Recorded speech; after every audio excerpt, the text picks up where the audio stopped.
I got you. Send it over. Wait, on what? On PowerPoint. Send it over on email.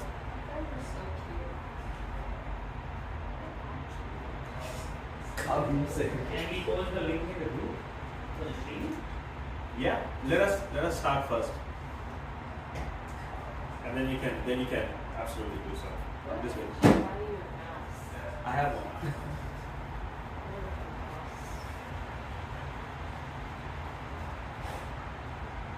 Can I close the window or you guys can? Yeah, I was gonna ask. A little bit. You got it?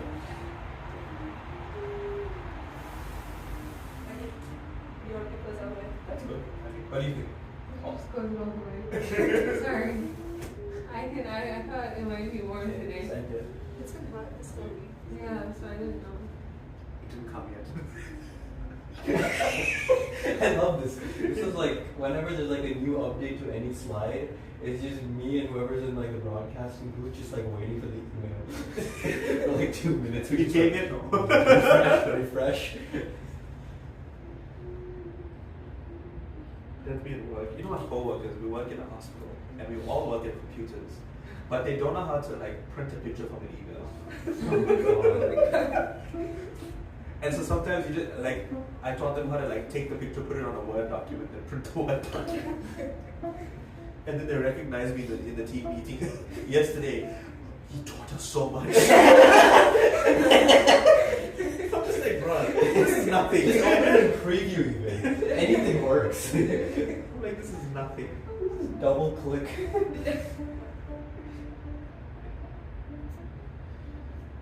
Yeah, PowerPoint? No. I'm gonna open it on Google Drive. Oh no, then it It's messes gonna up the be font. It's a Balaram font. Oh, jeez, okay. Do you want to connect? Yeah. Come on, then you come connect. Wait, but then you'll miss all the stuff. It'll come back to me. No, it'll keep it. Oh. If you don't move anything.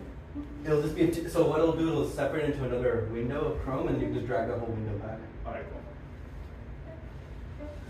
Actually, why do we even need slides? It's just us. Exactly. Because we can't see. I don't know all the ones that translate like that. That's true. I don't even know.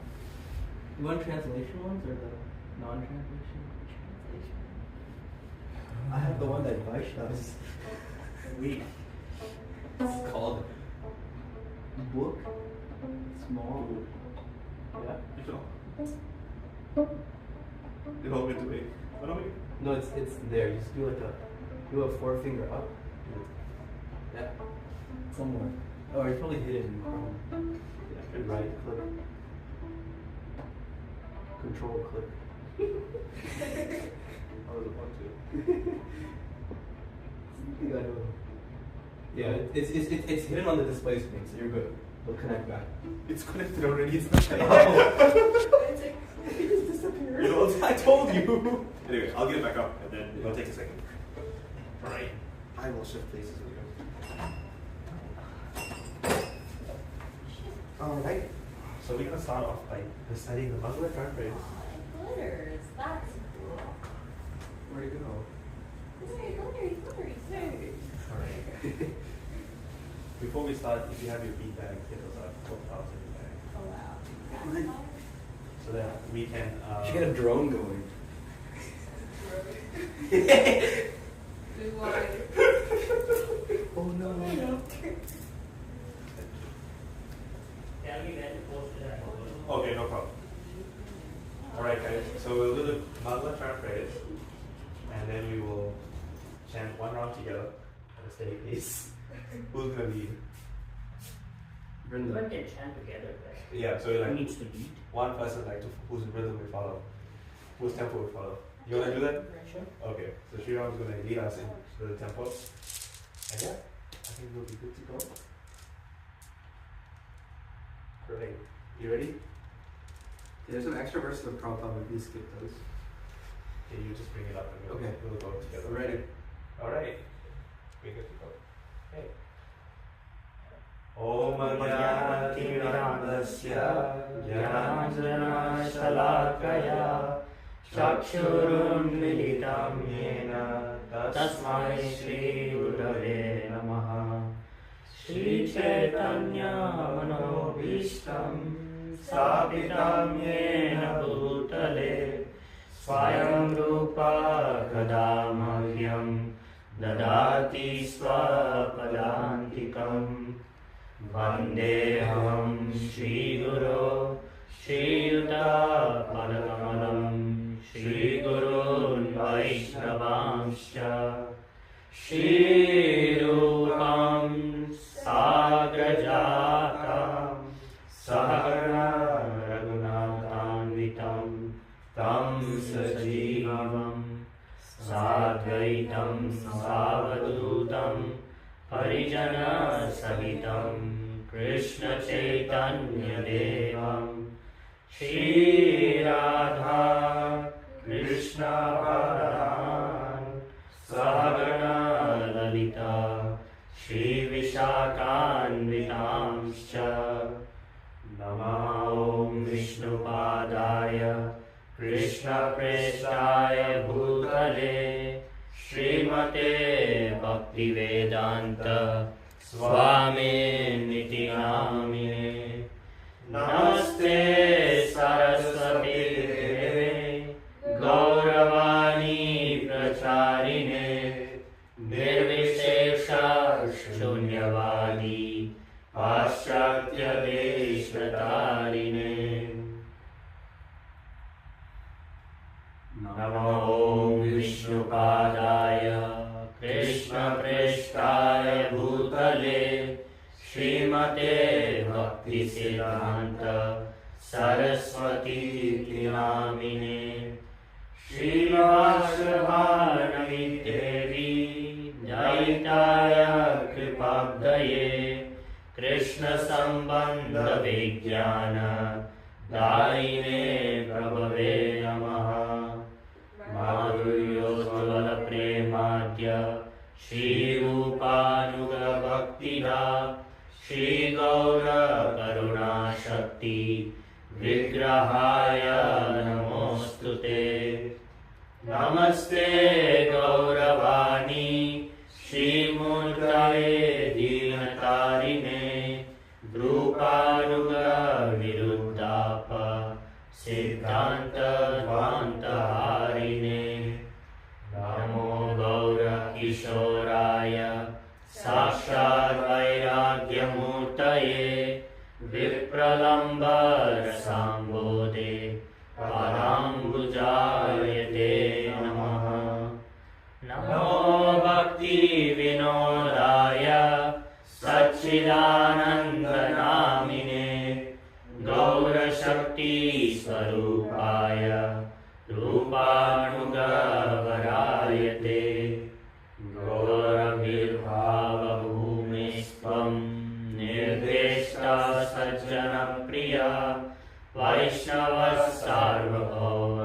श्रीजगन्नाथाय ते नमः वाञ्छाकल्पतरुभ्यश्च कृपासिन्धुभ्य एव च पतितानां पावनेभ्यो वैष्णवेभ्यो नमो नमः नमो महावदन्याय कृष्णप्रेमप्रदायते कृष्णाय कृष्णचैतन्य नाम्ने गौरहरिषे नमः पंचतत्त्वात्मकं कृष्णं भक्तरूपस्वरूपकं भक्तावतारं भक्ताख्यं नमामि भक्तशक्तिकम् हे कृष्णा करुणा सिन्धो दीनबन्धो जगत्पते गोपेश गोपिकान्त राधाकान्त नमोऽस्तुते जयतां सुरतौ पाङ्गो मम मन्दमते गति मत्सर्वस्य पदाम्बोजौ राधामदनमोहनौ दिव्यवृन्दारण्यगोपालमाला श्रीमद्रत्नाकरसिंहासनस्थौ श्रीमद्राधा श्रीलगोविन्ददेवौ प्रेष्ठादिः सेव्यमानौ स्मरामि श्रीमान् रासरसारम्भी वंशीवटतटस्थिता कर्षन् वेणुस्वनः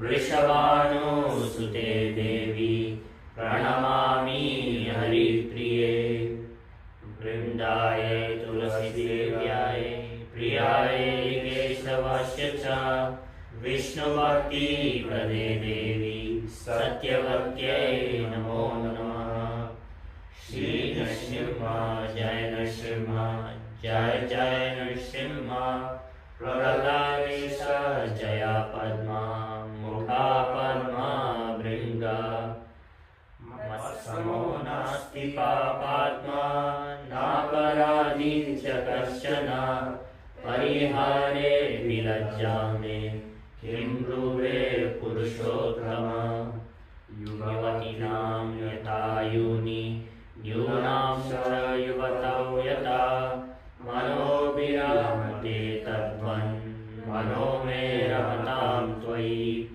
भूमौ स्खलितपादानां भूमिरेवावलम्बनं त्वयि जातापराधानां त्वमेव शरणं प्रभो गोविन्द वल्लभे राधे प्रार्थये त्वामहं सदा त्वदीयम् इति जानातु गोविन्दो मां त्वया सह राधे वृन्दावनाधीशे करुणामृतवाहिनी कृपया निजपादाब्ज दास्यं मह्यं प्रदीयताम्. There's a lot of different verses, so I'm just gonna skip ahead. Go ahead. I've never seen these before. This is like bringing me back Go to back. reading Yes. Latin. Go back.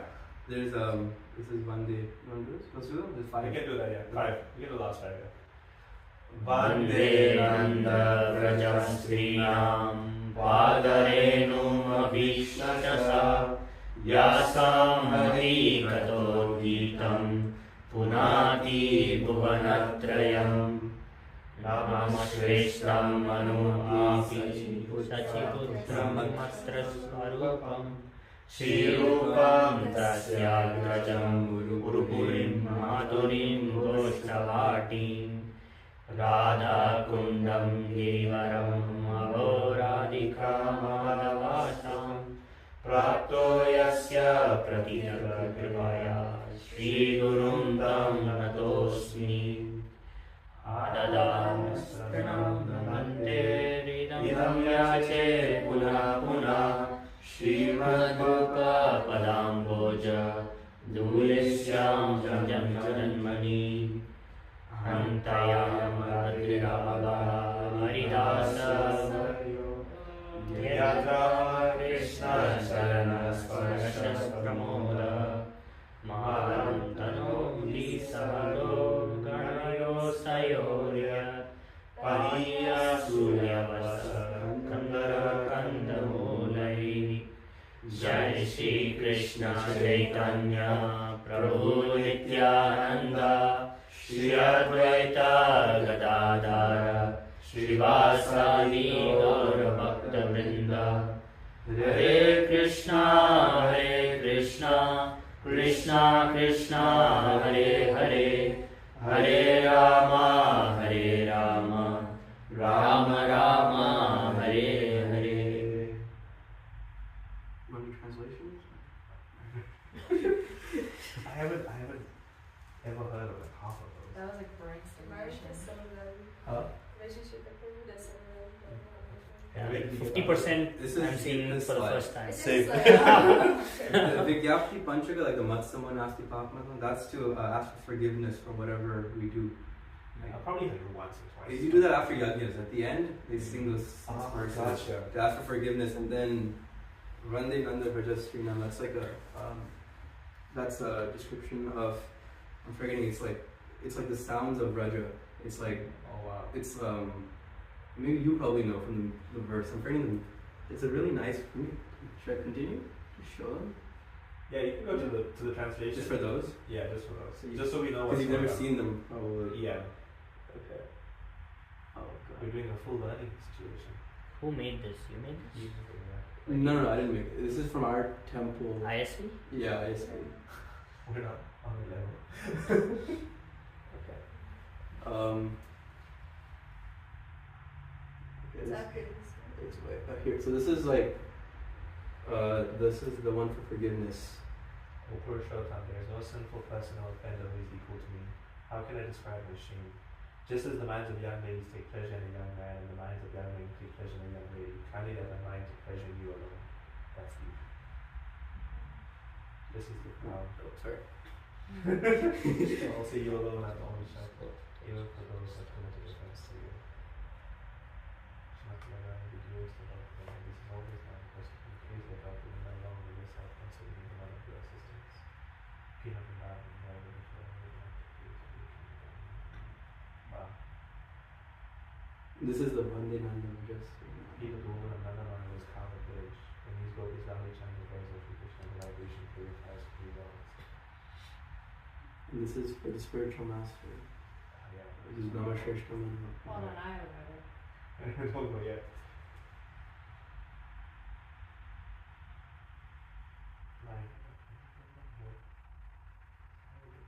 This is part of the bhajan actually.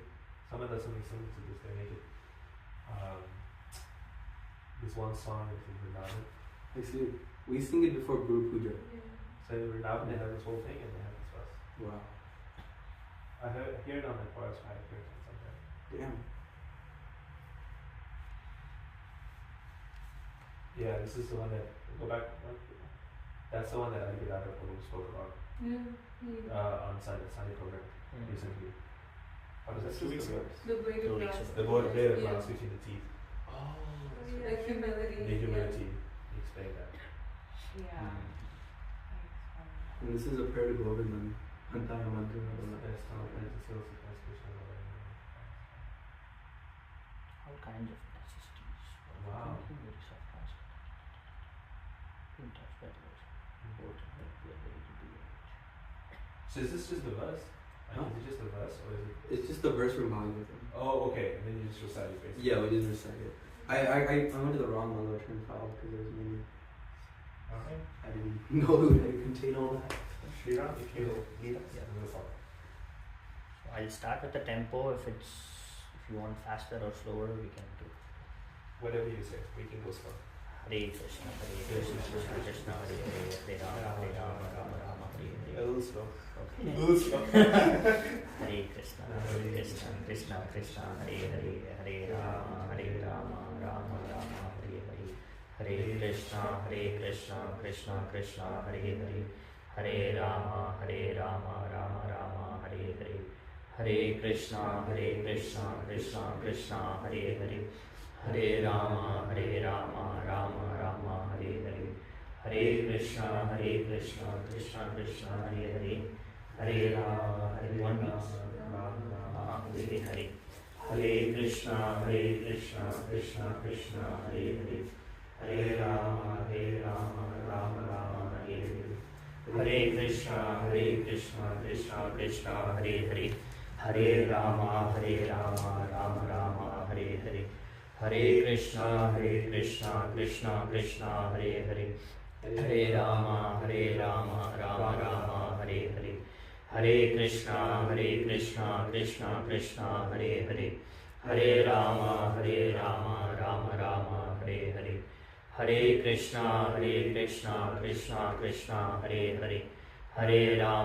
Rama Rama, Hare Hare. Hare Krishna, Krishna Krishna, Hare Hare. Hare Rama, Rama Rama, Hare Hare. Hare Krishna, Krishna Krishna, Hare Hare. Hare Rama, Rama Rama, Hare Hare. Hare Krishna, Krishna Krishna, Hare Hare. Hare Rama, Rama Rama, Hare Hare. Hare Krishna, Krishna Krishna, Hare Hare. Hare Rama, Rama Rama, Hare Hare. Hare Krishna, Krishna Krishna, Hare Hare. Hare Rama, Rama Rama, Hare Hare. Hare Krishna, Krishna Krishna, Hare Hare. Hare Rama, Rama Rama, Hare Hare. Hare Krishna, Krishna Krishna, Hare Hare. Hare Rama, Rama Rama, Hare Hare. Hare Krishna, Krishna Krishna, Hare Hare. Hare Rama, Rama Rama, Hare Hare.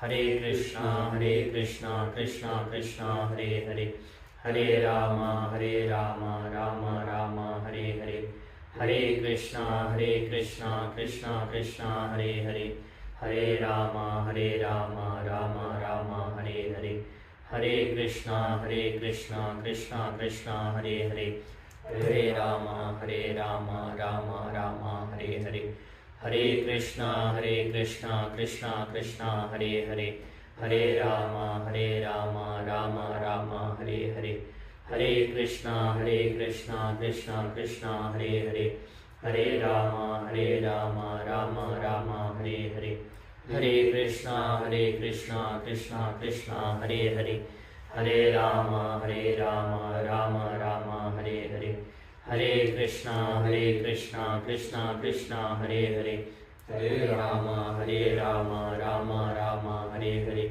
Hare Krishna Krishna Krishna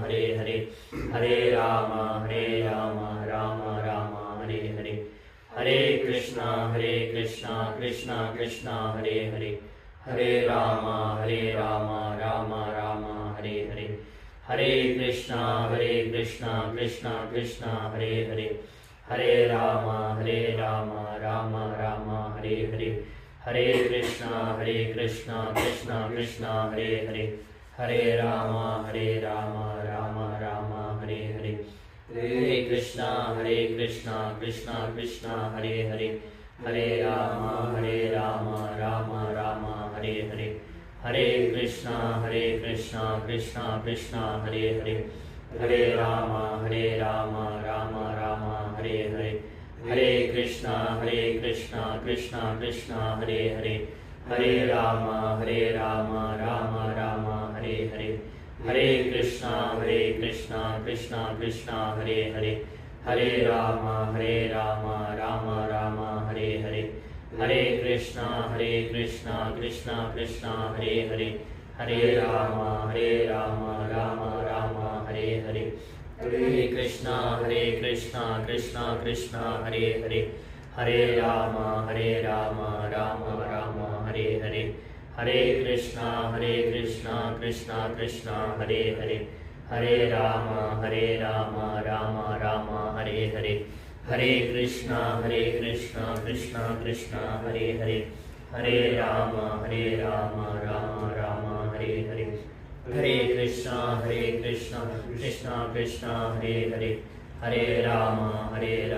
Rama Rama Hare Hare, Hare Krishna Krishna Krishna Hare Hare, Hare Rama Rama Rama Hare Hare, Hare Krishna Krishna Krishna Hare Hare, Hare Rama Rama Rama Hare Hare, Hare Krishna Krishna Krishna Hare Hare, Hare Rama Rama Rama Hare Hare, Hare Krishna Krishna Krishna Hare Hare, Hare Rama Rama Rama Hare Hare, Hare Krishna Krishna Krishna Hare Hare, Hare Rama Rama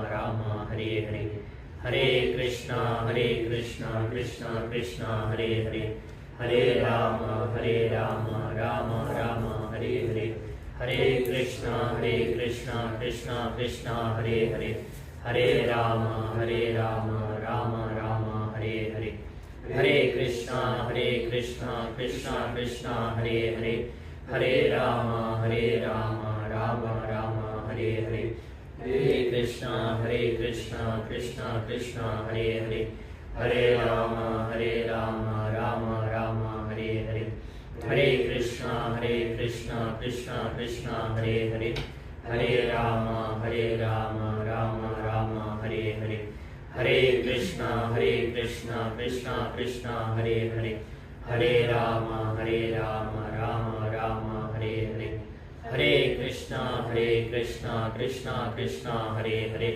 Hare Rama, Rama Rama, Hare Hare, Hare Krishna, Krishna Krishna, Hare Hare, Hare Rama, Rama Rama, Hare Hare, Hare Krishna, Krishna Krishna, Hare Hare, Hare Rama, Rama Rama, Hare Hare, Hare Krishna, Krishna Krishna, Hare Hare, Hare Rama, Rama Rama, Hare Hare, Hare Krishna, Krishna Krishna, Hare Hare, Hare Rama, Rama Rama, Hare Hare, Hare Krishna, Krishna Krishna, Hare Hare, Hare Rama, Rama Rama, Hare Hare, Hare Krishna, Krishna Krishna, Hare Hare, Hare Rama, Rama Rama, Hare Hare, Hare Krishna,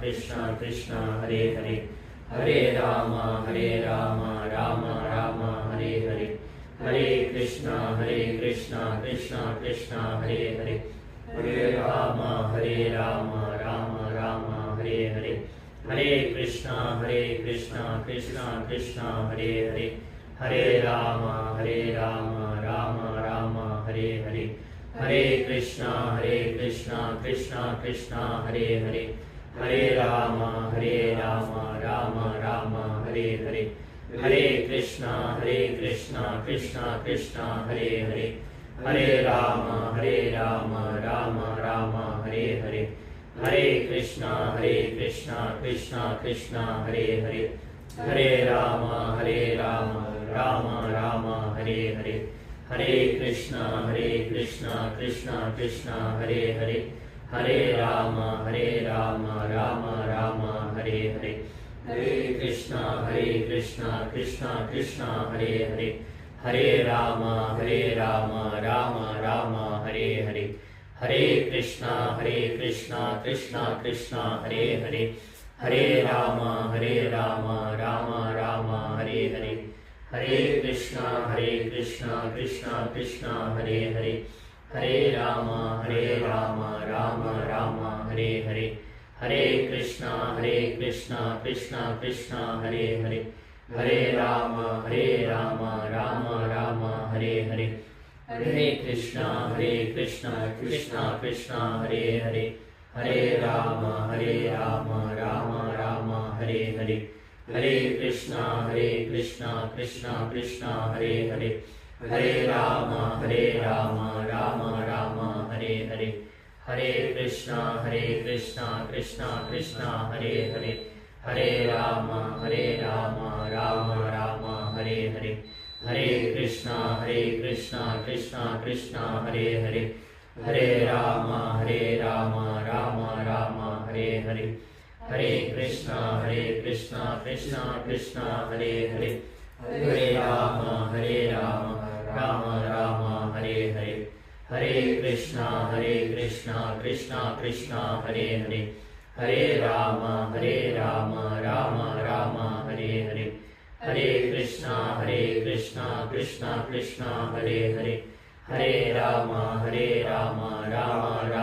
Hare Hare, Hare Krishna, Krishna Krishna, Hare Hare, Hare Rama, Rama Rama, Hare Hare, Hare Krishna, Krishna Krishna, Hare Hare, Hare Rama, Rama Rama, Hare Hare, Hare Krishna, Krishna Krishna, Hare Hare, Hare Rama, Rama Rama, Hare Hare, Hare Krishna, Krishna Krishna, Hare Hare, Hare Rama, Rama Rama, Hare Hare, Hare Krishna, Krishna Krishna, Hare Hare, Hare Rama, Rama Rama, Hare Hare, Hare Krishna, Krishna Krishna, Hare Hare, Hare Rama, Rama Rama, Hare Hare, Hare Krishna, Krishna Krishna, Hare Hare, Hare Rama, Rama Rama, Hare Hare, Hare Krishna, Krishna Krishna, Hare Hare, Hare Rama, Rama Rama, Hare Hare, Hare Krishna, Krishna Krishna, Hare Hare, Hare Rama, Rama Rama, Hare Hare, Hare Krishna, Krishna Krishna, Hare Hare, Hare Rama, Rama Rama, Hare Hare, Hare Krishna, Krishna Krishna, Hare Hare, Hare Rama, Rama Rama, Hare Hare, Hare Krishna, Krishna Krishna, Hare Hare, Hare Rama, Rama Rama, Hare Hare, Hare Krishna, Krishna Krishna, Hare Hare, Hare Rama, Rama Rama, Hare Hare, Hare Krishna, Krishna Krishna, Hare Hare, Hare Rama, Rama Rama, Hare Hare, Hare Krishna, Krishna Krishna, Hare Hare, Hare Rama, Rama Rama, Hare Hare, Hare Krishna, Krishna Krishna, Hare Hare, Hare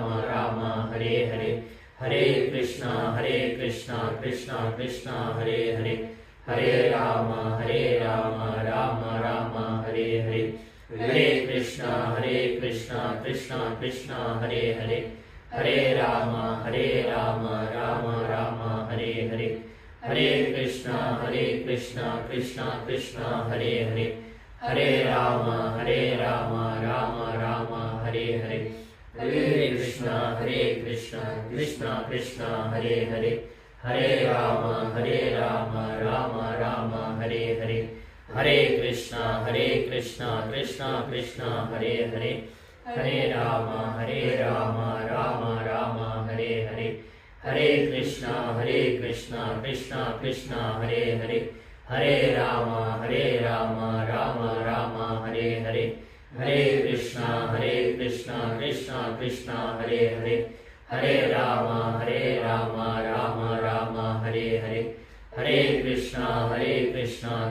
Krishna, Hare Hare, Hare Rama, Rama Rama, Hare Hare, Hare Krishna, Krishna Krishna, Hare Hare, Hare Rama, Rama Rama, Hare Hare, Hare Krishna, Krishna Krishna, Hare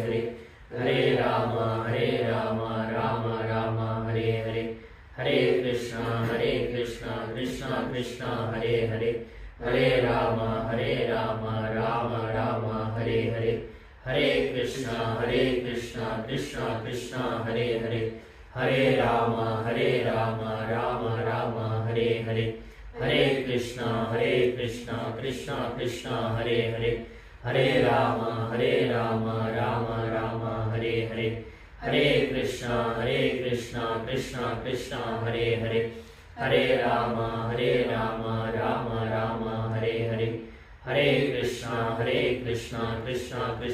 Hare Hare, Hare Rama, Rama Rama, Hare Hare, Hare Krishna, Krishna Krishna, Hare Hare, Hare Rama, Rama Rama, Hare Hare, Hare Krishna, Krishna Krishna, Hare Hare, Hare Rama, Rama Rama, Hare Hare, Hare Krishna, Krishna Krishna, Hare Hare, Hare Rama, Rama Rama, Hare Hare, Hare Krishna, Krishna Krishna, Hare Hare, Hare Rama, Rama Rama, Hare Hare, Hare Krishna, Krishna Krishna, Hare Hare, Hare Rama, Rama Rama, Hare Hare, Hare Krishna, Krishna Krishna, Hare Hare, Hare Rama, Rama Rama, Hare Hare.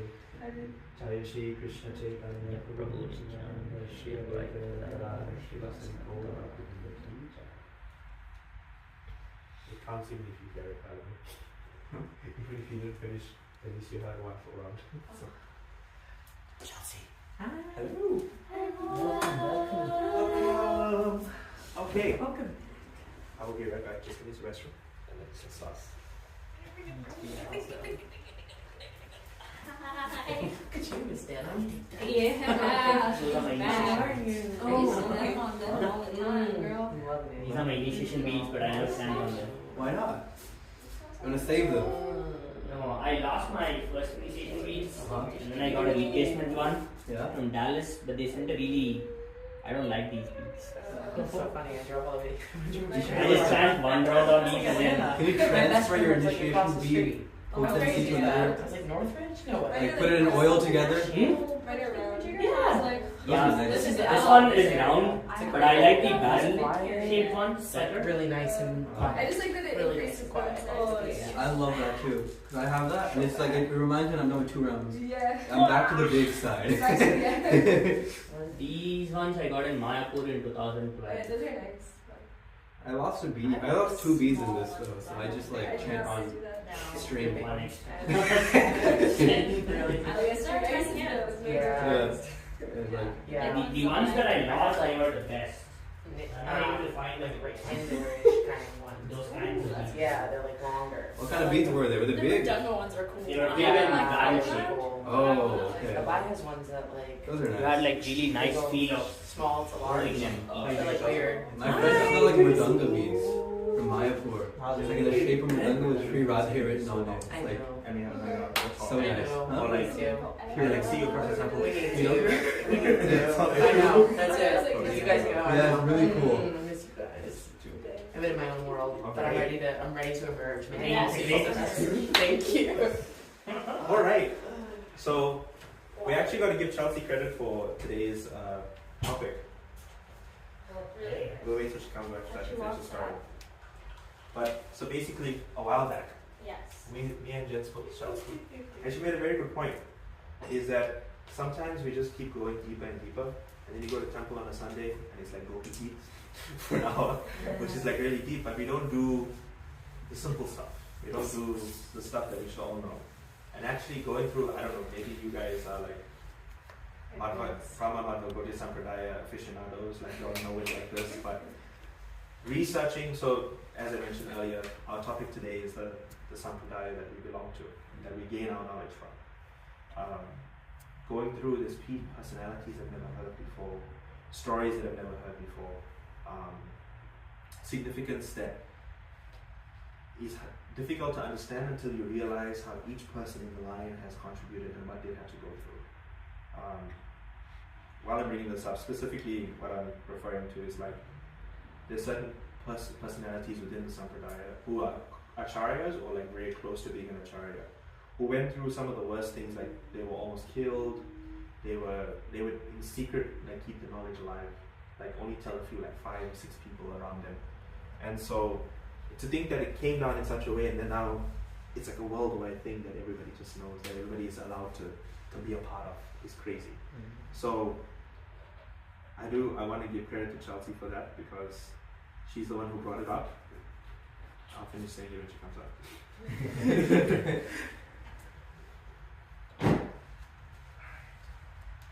We were just giving you credit. For So today's topic is actually going to be on our Sampradaya, on our lineage. So I was giving you credit because a while back, when Jen and I came over to spend some time with you, in the discussion that we had, one of the things was like, we don't do the basic stuff. Like we don't go through the things that we should all know really well, because this is where we get our knowledge from. So the inspiration came from there. So thank you. And we want to give you credit for that for sure. Right now, I am just bringing up some stuff. I'm very excited to learn this. Thankfully, Because you sing it in the songs, but you don't know what you're talking about. At least I do. alright, I just need 2 things. Bhagavatam was 11. 1727. Gotcha. And then I think it was 737. And then Give me 1 second. Yeah.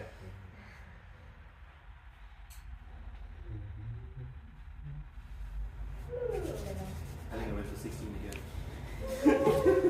Yeah, I did. We've been stuck at like the same like 3 or 4 notes chanting, and now my voice is like, I want to go somewhere else. But it's actually really nice because, chanting your japa actually, it allows you, not just in Kirtan, but when you like speaking these things, whoever's representing or whoever's saying something, the right thing comes out. So it's a perfect way. And just before you came, Chelsea, Balaram gave us like the largest and most complex Mangala Charan prayers you will ever. But it's actually really sweet. It's actually really sweet, and it's from ISV, right? Yeah, nice. And so they do like Bhagavatam verses, and the meetings like. We can show it later. It's pretty Yeah. nice.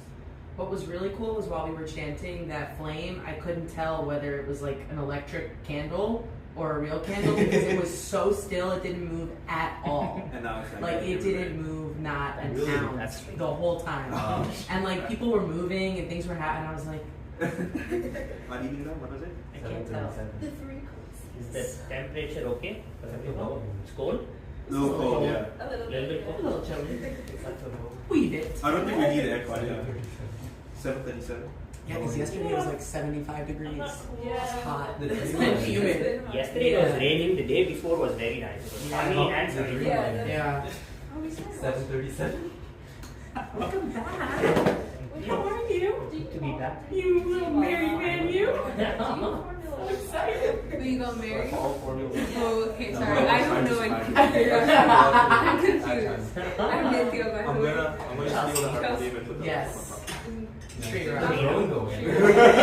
Oh wow, you see. You're out, your neighbor is Walk my song. best friend. This is gonna She be- lives like across the street in the town.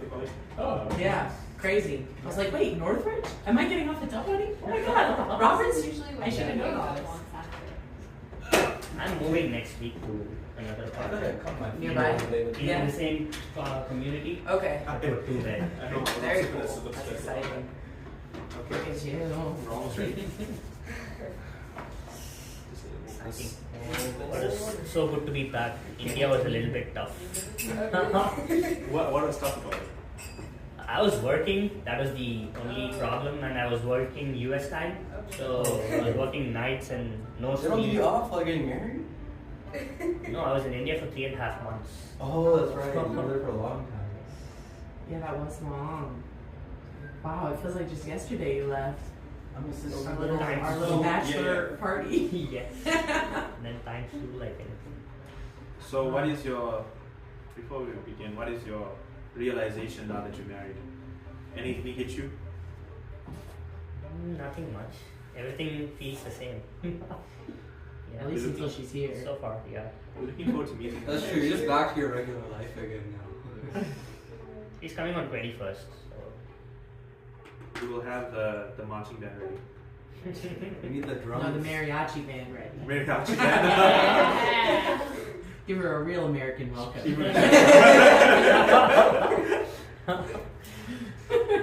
We should get someone on a saxophone.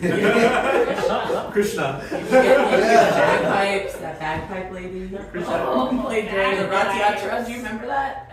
Yeah, that was crazy. No, It was a bagpipe. it was so not the vibe. All right. It totally drowned out like all the cartels and everything Oh else. god. So let us begin.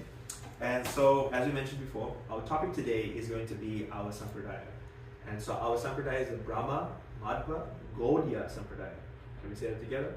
Brahma, Madhva, Gaudiya Sampradaya. The Madhva, not Madhava. Madhva. So, in the name itself, it has the names of Lord Brahma, Lord Madhvacharya, and Gaudiya Sampradaya, designating that we have in Gaudiya Math.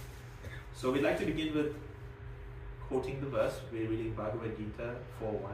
Sriram, would you like to do our Sanskrit for us? And you can do the word for word if you'd like to. Sure. Shri Bhagavan Uvacha Imam Vivasvate Yogam Proktavan Hamavyayam Vivasvan Manave Praha Manur Ichvakave Bravit.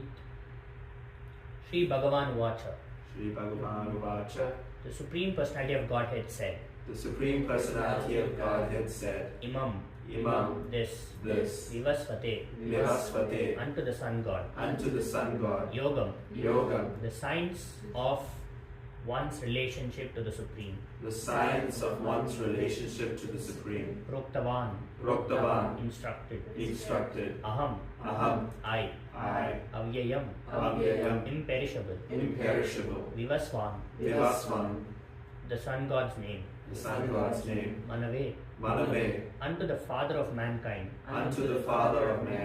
of the name Vaivasvata, Praha, told, Manuhu, the Father of mankind, Ichvakave, unto King Ichvaku, Abravit, said. Can you give the translation? Yeah. Translation and purport by Srila Prabhupada. The personality of Godhead, Lord Shri Krishna, said, I instructed this imperishable science of yoga to the sun god Vivaswan, and Vivaswan instructed it to Manu, the father of mankind, and Manu in turn instructed it to Ikshvaku. Chelsea, can you do our PowerPoint? Herein we find the history of the Bhagavad Gita traced from a remote time when it was delivered to the royal order of all planets, beginning from the sun planet. The kings of all planets are especially meant for the protection of the inhabitants, and therefore the royal order should understand the science of Bhagavad Gita in order to be able to rule the citizens and protect them from material bondage to lust. Human life is meant for cultivation of spiritual knowledge. In eternal relationship with the Supreme Personality of Godhead, and the executive heads of all states and all planets are obliged to impart this lesson to the citizens by education, culture, and devotion. In other words, the executive heads of all the states are intended to spread the science of Krishna consciousness so that the people may take advantage of this great science and pursue a successful path, utilizing the opportunity of the human life form. In this millennium, the sun god is known as Vivashvan, the king of the sun, which is the origin of all planets within the solar system. In the Brahma Samhita, it is stated. You can do it. Oh, you can do I it? can try it. Go ahead. Yak Chakshur Esa Savita Sakala Grahanam Raja Samasta Sura Murtir Asheshaha Tejaha Yasya Dhyana Yasya Jnana. Yasya Jnana. That one. Brahmati Yeah. Samrita Kala Chakro Govindam Adipurusham Tamaham Bhajami. Hey, that was really good. Let me worship, Lord Brahma said, the Supreme Personality of Godhead, Govinda, Krishna, who is the original person and under whose order the sun, which is the king of all planets, is assuming immense power and heat. The sun represents the eye of the Lord and traverses its orbit in obedience to his order. The sun is the king of the planets, and the sun god, at present of the name Vivashvan, rules the sun planet, which is controlling all other planets by supplying heat and light. He is rotating under the order of Krishna, and Lord Krishna originally made Vivashvan his first disciple to understand the science of Bhagavad Gita. The Gita is not, therefore, a speculative treatise for the insignificant, mundane scholar, but it is a standard book of knowledge coming down from time immemorial. Let me just see how much is left. Yeah, you can definitely popcorn me. Alright. Do you want to carry on? In the Mahabharata, we can trace out the history of the Gita as follows. Okay. Trita Yugadau Cha Tato Vivaswan Manave Dadau Manuscha Loka Priti Artham Shutaya Shve. Oh, I can't say that. Sutaya Svakave. Shutaya Shvakave Dadau Iksmakuna Chakahito Yapya Lokan Avashtita. That was good. Okay. In the beginning of the millennium known as Treta Yuga, this science of the relationship with the Supreme was delivered by Vivashvan to Manu. Manu, being the father of mankind, gave it to his son Maharaja Ikshvaku, the king of this earth planet and forefather of the Raghu dynasty, in which Lord Ramachandra appeared. Therefore, Bhagavad Gita existed in human society from the time of Maharaja Ikshvaku. At the present moment, we have just passed through 5,000 years of the Kali Yuga, which lasts 432,000 years. Before this, there was Dwapara Yuga, 800,000 years, and before that, there was Treta Yuga, 1,200,000 years. Thus, some 2,005,000 years ago, Manu spoke the Bhagavad Gita to his disciple and son Maharaja Ikshvaku, the king of this planet Earth. The age of the current Manu is calculated to last some 305,300,000 years, of which 120,400,000 accepting that before the birth of Manu, the Gita was spoken by the Lord to his disciple, the sun god Vivashvan. A rough estimate is that the Gita was spoken at least 120,400,000 years ago, and in human society it has been extant for 2 million years. It was respoken by the Lord again to Arjuna about 5,000 years ago. That is the rough estimate of the history of the Gita, according to the Gita itself and according to the version of the speaker, Lord Sri Krishna. It was spoken to the sun god Vivashwan because he's also a Kshatriya and is the father of all Kshatriyas who are descendants of the sun god, or the Surya Vamsa Kshatriyas. Because Bhagavad Gita is as good as the Vedas being spoken by the Supreme Personality of Godhead, this knowledge is aparashaya, superhuman. Since the Vedic instructions are accepted as they are without human interpretation, the Gita must therefore be accepted without mundane interpretation. The mundane wranglers may speculate on the Gita in their own ways, but that is not Bhagavad Gita as it is. Therefore, Bhagavad Gita has to be accepted as it is from the disciplic succession, and it is described herein that the Lord spoke to the sun god spoke to his son Manu, and Manu spoke to his son Ikshvaku. Okay, Thank hold on. you. 1 second. Any questions? Yes. Yes, many. Wait, what did it say? 300? Is this just math? This is Yeah, not This is math. This is a lot It's of just math. math. That's very funny. Okay, so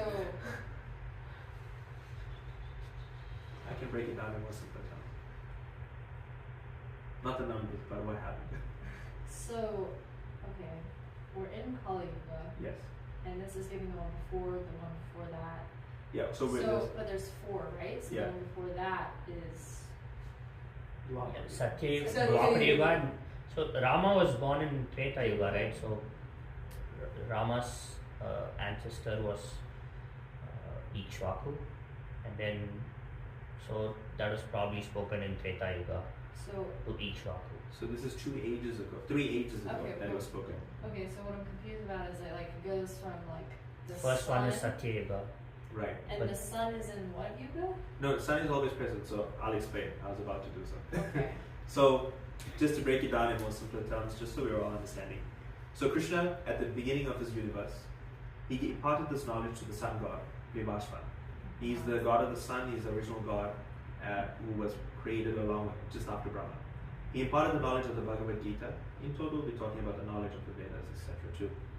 He then imparted it to Manu, who I would say, in Christian faith, he could be compared to Adam, like the first man. But when is this the imparting the knowledge to the sun god? This is Is this as in the first yuga? First or is yuga. this before? this is probably just at the beginning of the first yuga. At the beginning, so it's like So it's like there's 4 yugas, and then that's a yuga cycle, and then there's 1,000 yuga cycles in a day of Brahma. so basically that's there's when 4 creation starts. there's 4 yugas, right? We're at Kali at the last yuga. Yeah.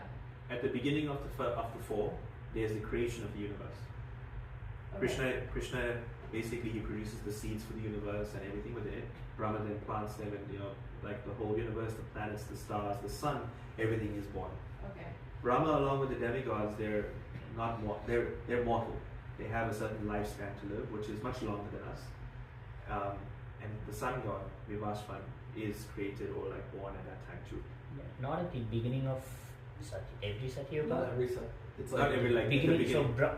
so there are 4 yugas, Right. and then like Balaram said, after every 4 yugas, there's a small destruction. Right. Okay. And this It's applies like a little to reset, but it's not like the demigods are there, Brahma's Yeah, still everybody there. is This applies to our universe, or This- does this apply to our Just solar our system? universe. Our This universe. And then there are every universe has the same 4 cycle. There are Okay. millions of universes. So the 4 yugas apply to the entire universe. Yes, Right. the whole Okay. universe. And then after 1,000 such cycles of 4 yugas, that's 1 day of Brahma, which is 12 hours, let's say, right? And then Brahma goes to sleep. And when Brahma goes to sleep, there's nothing.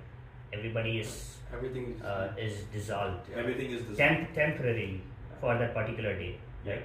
And then after Brahma wakes up the next day, again there are 1,000 cycles of 4 yugas. Right. So this Okay. 1,000 cycles goes on every day for the 12 hours of when Brahma is awake. And Brahma Right. in his time lives for 100 years. So that's Brahma for this universe. So So how long does he sleep for? Like he's It's like up the for entire- like half a day. 12 hours, sleep for 12 hours. He's half a awake day. for 12 hours, and then for 12 hours he's asleep. So it's the same duration of time that our universes exist as the time But that just it's like- nothing. But just because he, like, one day for him is So long. Billions of years. So it's Cycle of 4 it's years. billions of Yeah. years. Right. Okay. So only at the end of his life, then this universe will completely be destroyed, and then another universe is created. But then think about it that, and we'll get onto it when we speak about Brahma. It's confusing, but we'll try to explain it best possible. But all these timelines don't matter that much. Oh yeah, so that was my second question, if you can scroll. Yeah. Now. Because yes, this is like a lot of math and this feels Gotcha. keep going down. Keep going down, keep going. Towards the bottom. The bottom? So the sun Okay. is who tells Brahma? No. No. We'll Okay. get to that. So when it says, I think I missed it. since the Vedic instructions are accepted as they are without human interpretation, the Gita must therefore be accepted without mundane interpretation. What is that inferring? So basically, the words of Lord Krishna are not changed. If you're interpreting and saying Krishna said the car is blue, so we're thinking that he's talking that the car is like the ocean. That is not what we meant to say. A purport is different from interpretation. A purport is, like Prabhupada, he's writing a purport. He's explaining to us in plain language what Krishna is imparting, but he's not changing the words of Krishna. Like up here, these words of Krishna are still there. This verse that we just read, sorry, just going to the top. These words will never be changed, right here. But what he's saying is that in certain scholars will take this verse and then change, like say praha, and they'll make it another word, or they'll say praha doesn't mean, what does it mean here? It doesn't mean told. It'll be they'll think like, oh, he's saying like telling somebody, or like they'll kind of change the meaning a little bit. So what Prabhupada is mentioning here is he's saying that it's not meant to be changed like that. The original words and its meaning should always stay the same. Is it also assuming that the language has always been Sanskrit? So it was spoken in Sanskrit, and so then learning Sanskrit allows you to translate into English. Surely not to the sun though, right? To the sun god, yeah. That's what he's saying. So, in my mind when I imagine these things, I'm imagining that Sanskrit is like billions of years old. Basically. It's a language in which Krishna has spoken, and all these scriptures have been spoken. Well, not necessarily. Not necessarily, but Sanskrit doesn't have to be billions of years old, right? yeah. It doesn't matter in which language Krishna spoke to Vivaswan. He spoke in But- Sanskrit to Arjuna. though. Yeah, Yeah. he spoke to Arjuna 5,000 years ago. He spoke Sanskrit, but in a language however he imparted the knowledge to Vivaswan, the sun god. We're assuming the meaning hasn't changed The from meaning whatever hasn't it changed. was to Right. Sanskrit to English. Because you assume that Brahma and all the demigods are like pure devotees. They're the topmost servants who have been selected to do these amazing services of like running the sun for this universe, for however long the universe exists. So these are pure devotees. So when they are imparted knowledge, they're not going to change it. And also it says like Krishna imparted knowledge to them, and he's again imparting it himself. So it's if he's saying it, his meaning is not going to change. Right. And the point of like different like mundane interpretations, it's mainly like before the Bhagavad Gita came out, there's a lot of different Bhagavad Gita written by like scholars, like Yeah. PhD students or whoever. They didn't think of Krishna, they weren't devotees of Krishna. So they wrote it in a very general sense. They didn't like declare him as God at any point sometimes, or they wouldn't just like the whole point of Bhagavad Gita is to serve him, right? To surrender to him. They wouldn't mention that part, and they would just kind of be like vague, Right. and have like mini quotes, that kind of thing. So what would they talk about in that? So they would take it and they would say, from what I've read and what I understand from this verse, this is what I take. But Prabhupada, he has the verse, the translation, so we can understand it word for word, and then he has his commentary. And if you read enough purpose, you can see he doesn't just say, this is what I think it says. He says, this is what it says, and here's the proof why. This, and then he'll bring in different sources, like different sources from the Sampradaya. Some of the names we'll read in a bit. And so they would basically have their commentaries, and it's just your thoughts and your feelings towards what is being said. You're not changing the meaning, but it's more in depth, going a bit more in depth into what it means. But it doesn't change the actual meaning of what has been said. And so that's what he's speaking about. So these other versions, like they would change. Sorry, go on. They would change the actual meaning of the verse, and that's what's wrong. But as it is, this part will never change. The commentary has been done by Prabhupada. Also, many of the acharyas have had their own commentaries, which Prabhupada references. And the whole point of a commentary is just to explain the verse in today's time. Yeah. So like back then, you don't need a commentary because it makes sense. to everyone, like whatever Krishna is saying directly. Right. But like now it's like, okay, we need a little more understanding. Right. So Prabhupada has lots of analogies in the purport. Right. He explains things, but he doesn't change. It just kind of like takes it line by line and makes it a bit more palatable. Mhm. But even now, like the way Prabhupada explained it, some people find it a bit hard to take it, even how Prabhupada put it. So that tells you enough, like he's already broken it down quite a bit for us. So I hope that answers the question. But what I was going to say about this verse is that in the next verse that we go to, it'll like highlight it more. But it shows at the beginning of creation, Krishna imparted this knowledge first to Vivaswan, the sun god, who then imparted it to Manu, who was the first man, and Ikshvaku, Maharaj Ikshvaku, who was the son of Manu, and was then, he gained the knowledge as well. So this knowledge has been there, as we read in this verse, for millions of years, but a long time it has been lost, and the line was broken. Many people, and as you can see, it is the responsibility of the leaders of the world to impart this knowledge, but it was not done in the correct way. So, You know what I think is too interesting, like in the very beginning, it's like already referencing like lust as an issue. right. Which, I don't know, I guess given a Christian background, that was like not the biggest thing. I don't know about Judaism, but like I feel like I see the word and like the problem Lust. of lust everywhere, like every 2 seconds. Yeah. And I just don't remember growing up like that being a thing. Well, the way Prabhupada usually uses lust, it's more like the want for something. It's not sense enjoyment. Sense enjoyment. It's not just like You can be lustful for sexual. Because I thought it was like humans just want to have sex all the time. No. Like that's what it keeps saying, and I'm just like. It's okay. lust. It's the feeling of lust, but it doesn't define what you're lustful for. Okay. So it's just for, but you can take it in regard of anything materially bound. Okay. Because I was like really confused about that. I was like, why is this everywhere? There's a chapter in the Bhagavad Gita where it defines lust, Uh-huh. and he talks about it in a way where it's just like desiring anything other than it's like material that's temporary, and like being very like greedy for that. So it's From that verse, well, since we're short on time, yeah. we're going to move on to the next Sorry. verse. But we're going to try to move on, and we're going to try to take from that is that this knowledge has been present for so long. It was first imparted to the sun god, and then to Manu, the first man, and then his son. And so it was meant to be a line from them, but we'll learn now that it's lost. Brenda, would you like to do the Sanskrit translation and word for this? Evam parampara praptam imam raja sayovidu sakalena mahata yoganasta parampapa evam Evam thus Thus, parampara Parampara, by disciplic succession by disciplic disciplic succession, praptam Praptam, received imam, imam the signs this science, Rajashraha Rajashreya, the saintly king the saintly kings, Vidu Vidu, understood understood, Sa that knowledge that knowledge, Kalena Kalena, in the course of time in the course of time, Iha Iha, in this world in this world, Mahata Mahata, great Yoga, Yoga the science of one's relationship with the Supreme the science of one's relationship with the Supreme, Nasta Nasta, scattered Paramtapa, Paramtapa O Arjuna subduer of the enemies O Arjuna, subduer of the enemies. Translation. The supreme science was thus received through the chain of disciplic succession, and the saintly kings understood it in that way. But in course of time, the succession was broken, and therefore the science, as it is, appears to be lost. And you want to start the proper? It is clearly stated that the Gita was especially meant for the saintly kings because they were to execute its purpose in ruling over the citizens.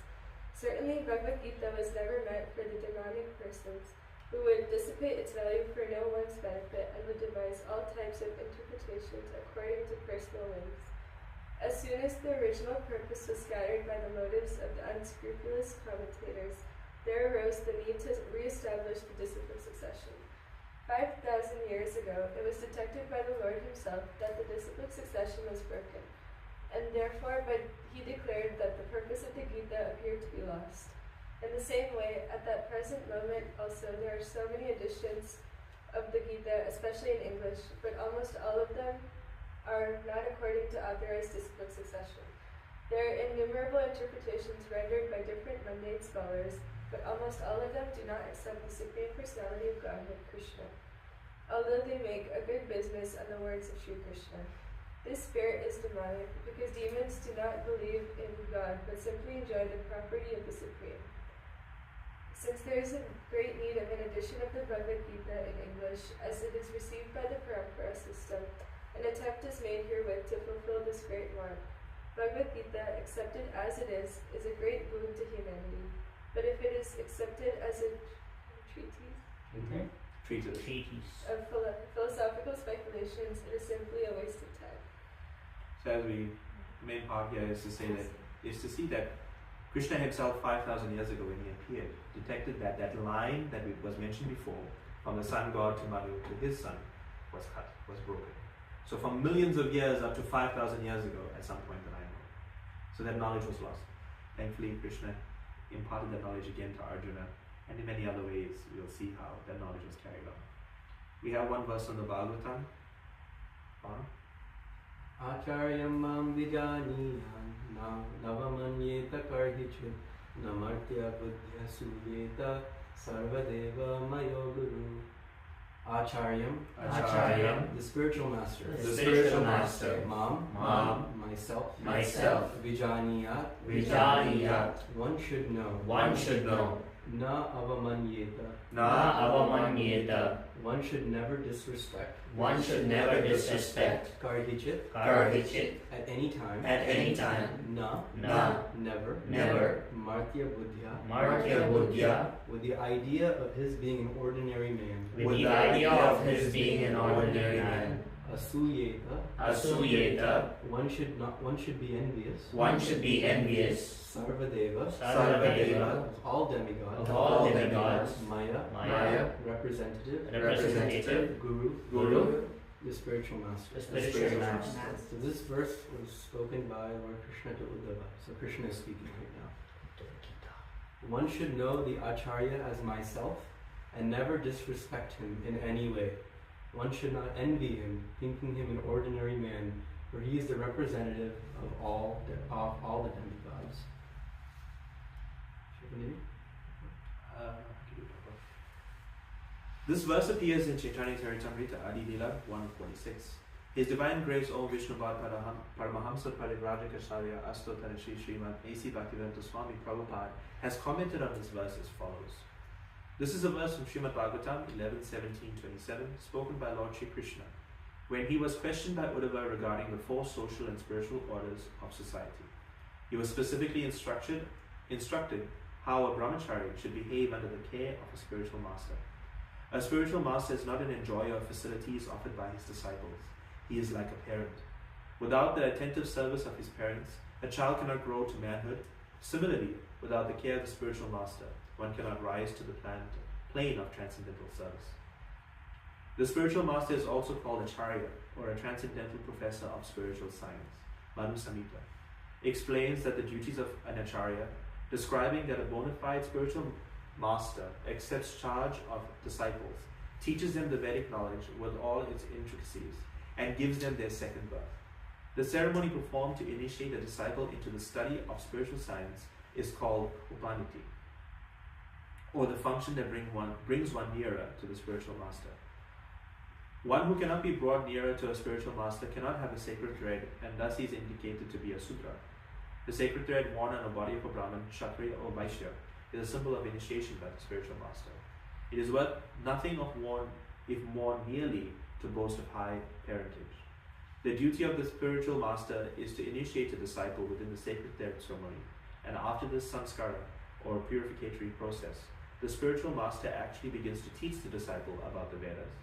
A person born a Sudra is not barred from such spiritual initiation, provided he is approved by the spiritual master, who is duly authorized to award his disciple the right to be a Brahmin, if he finds him perfectly qualified.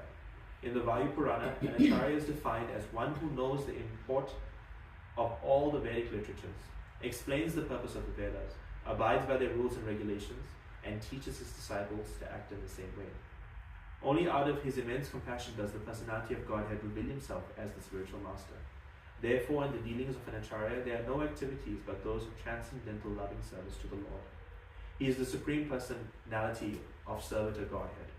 It is worthwhile to take shelter of such a steady devotee. who is called Ashraya Vigraha, or the manifestation or form of the Lord, of whom one must take shelter. If one poses himself as an Acharya, but does not have an attitude of servitorship to the Lord, he must be considered an offender. And this offense attitude disqualifies him from being an Acharya. The bona fide spiritual master always engages in an unalloyed devotional service to the Supreme Personality of Godhead. By this test, he is known to be a direct manifestation of the Lord, and a genuine representative of Sri Nityananda Prabhu. Such a spiritual master is known as Acharya Dev. Influenced by an envious temperament and dissatisfied because of an attitude of sense gratification, mundaners criticize a real Acharya. In fact, however, a bona fide Acharya is not different from the personality of Godhead, and therefore to envy such an Acharya is to envy the personality of Godhead himself. This will produce an effect subversive to transcendental realization. As mentioned previously, a disciple should always respect the spiritual master as a manifestation of Sri Krishna. But at the same time, one should always remember that a spiritual master is never authorized to imitate the transcendental pastimes of the Lord. False spiritual masters pose themselves as identical with Sri Krishna in every aspect, to exploit the sentiments of their disciples, but such impersonalists can only mislead their disciples, for their ultimate aim is to become one with the Lord. This is against the principles of the devotional cult. The real Vedic philosophy is Achintya Veda Veda Tattva, Veda Aveda Tattva, which establishes everything to be simultaneously one and different from the personality of Godhead. Srila Raghunath Das Goswami confirms this is the real position of a bona fide spiritual master, and says that one should always think of the spiritual master in terms of his immense relationship with Mukunda, Sri Krishna. Srila Jiva Goswami in his Bhakti Sandarbha has clearly defined that a pure devotee's observation of the spiritual master and Lord Shiva as one of the personality of Godhead exists in terms of their being very dear to the Lord, not identical with him in all respects. Following in the footsteps of Srila Raghunath Das Goswami and Srila Jiva Goswami, later acharyas like Srila Vishwanath Chakravarti Thakur have confirmed the same truths. In his prayers to the spiritual master, Srila Vishwanath Chakravarti Thakur confirms that all the revealed scriptures except the spiritual master to be identical with the personality of Godhead, because he is a very dear and confidential servant of the Lord. Gaudiya Vaishnavas therefore worship Srila Gurudev, the spiritual master, in the light of his being the servitor of the personality of Godhead. In all the ancient literatures of devotional service and in the more recent songs of Srila Narottam Das Thakur, Srila Bhaktivinoda Thakur, and other unalloyed Vaishnavas, the spiritual master is always considered to be either one of confidential associates of Srimati Radharani or a manifested representation of Srila Nityananda Prabhu. Why did it change? What do you mean? Why is it like not specifically the Krishna? It's like Radharani with different outside. So this is like what it's saying right here is that it's considered that they are one of the confidential associates of Srimati Radharani and Srila Nityananda Prabhu. So he's speaking about the different acharyas that we're about to go over. So it is assumed that their original position not on earth is as an associate, a close associate of either Srimati Radharani or Lord Nityananda. And that would explain their ability to be an acharya. This verse is very in-depth in describing the different responsibilities and qualities of an acharya. Did anything stick out to anyone from what we read? Any specific points from the verse, from the purport that sticks out about an acharya? The word cult was used, which I was surprised by. Yeah, Prabhupada calls it the Vaishnava cult The many times. devotional cult. He calls it that many times. But it's also the 60s, so cult meant just organization at that point. Yeah. Yeah. Now cult has like the whole like second meaning of being crazies, you know. Right. I guess Yeah. like burning people, not burning, that's like a current sense of the word, but like not attacking either, but just referencing like, oh, if you wear like a Brahmin thread for like your status. Right. If you're just born into a Brahmin So family. like the caste thing, Yeah. kind of missing that. Yeah. It was kind of funny. I also like I that. don't think it was meant to be funny. But This- I'm not, I mean, it's, in a way, I don't know if it's how he writes, but like some things I just interpret You know, as it's a- sassy, It's like and I a kind of fun. like it. I know. Prabhupada is very sassy. He's very Yeah, sassy. I really He Extremely burns sassy. people. He burns people outright. He doesn't even hide it. Because I love it. I love the sass, and I'm just like, or is he just meaning this very objectively? I No, really can't tell. he's burning people for sure. I like the sass. He's calling people out. He's setting the record straight. I think this Bhagavad is a perfect example though of where Prabhupada is referencing all the acharyas in the line. He's mentioned Vishwanath Chakrabarti Thakur, Bhakti Vinod, Narottam Das. He's mentioned everyone and how they have confirmed what he's just said. So he's not just sucking out of his own thumb. He's saying, okay, here's the proof. I think it's very important to understand that there's a difference between just a guru of any kind and an acharya. Very nicely described here that the acharya can be considered a close associate of Radharani or Lord Nityananda, who are very, of course, great devotees of the Lord themselves. The second birth initiation. So that's also, so like second birth, kind of you being brought into the line of worship. Brahminical initiation is second birth. Like that second initiation. So what's getting initiated, like first initiation? So first initiation, sorry, Sridhar, you go ahead. No, please, go ahead. First initiation is called Harinam. So which is basically like the starting point. So all of us consider initiation to be something like big, but it's just the starting point of your bhakti. It's the word itself has initiate, right? That's when you're starting actually in the actual process of bhakti. So in Harinam initiation, the guru will give you the beads and tell you to chant Hare Krishna. So that's like the basic. So and then you chant and then you chant and then you get qualified. You follow the 4 regulator principles. You chant 16 rounds every day. Then you go to the temple. You follow all the other things, and then you slowly start getting purified, get qualified, and then you're ready to become a brahmana. And then you get the brahminical initiation. Because there's a lot of misconception. Like I personally, like I'm intimidated by initiation, just feeling like I'm unqualified and not prepared and not ready. There is no But qualification needed. But that is the right? So like taking Harinam and like becoming initiated is what starts you on the purification process. Right. All you need to do is like if you're following the 4 regular principles and if you have been chanting 16 rounds for 6 months, then you are ready for initiation. That's all the requirements there are. I mean, there are some other requirements in ISKCON. You have to write a test, you have to get a recommendation letter from the temple and all that. But It depends on which guru, right? But that's just no. That's kind of just Every guru has. You need to take the disciple course. You should. And then The guru should be following. The guru should be following. And it's just to weed out, because there's a lot of people who come in and then they don't follow anything, they don't chant. And when the guru initiates you, he takes on your karma as well. Yeah. Right. So it's like, imagine a guru taking 100 disciples and none of them chant. That guru is bearing all of that. Yeah. And then the other disciples who are following don't get the 100% like potency of that guru, because there's a certain. That's a very controversial topic. We won't get into that. Right. But if you have like the most weekly they basically want to make sure that if you are being initiated into getting hired on the first initiation, that at least they can confirm in some way that there's some credit to you for getting that there's a reason why you're getting it. Brahmin initiation is even worse because you have to know the list is endless. You have to know things just like that. Famously Bhakti Swami on first initiation wanted his disciples to know like a set number of verses, like he'll give you the list and you must be able to say it like just on the spot, the whole Brahma Samhita, and he must know the Mangalacharan prayers, 9 fences against the holy name, and he'll ask you on the spot. Now that's some things that are reserved for Brahmin second initiation too. But it's just the standards that are kept there to make sure that when you do come into that phase that you're not just an imposter, basically. plus ISKCON has these. So the recommendation letter from the local temple president is to make sure that you are chanting 16 rounds and you are following the 4 regulator principles. But then there's a course called ISKCON Disciple Course. You have to take that basically because ISKCON has a lot of gurus.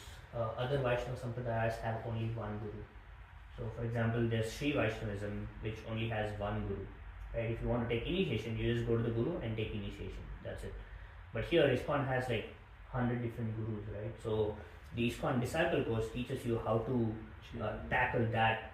Let's say you're taking initiation from this guru, how do you deal with some other guru? How do you deal with the disciples of the other guru?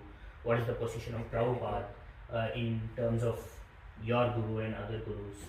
So you get a clear understanding of how to deal with the multiple guru feature of ISKCON.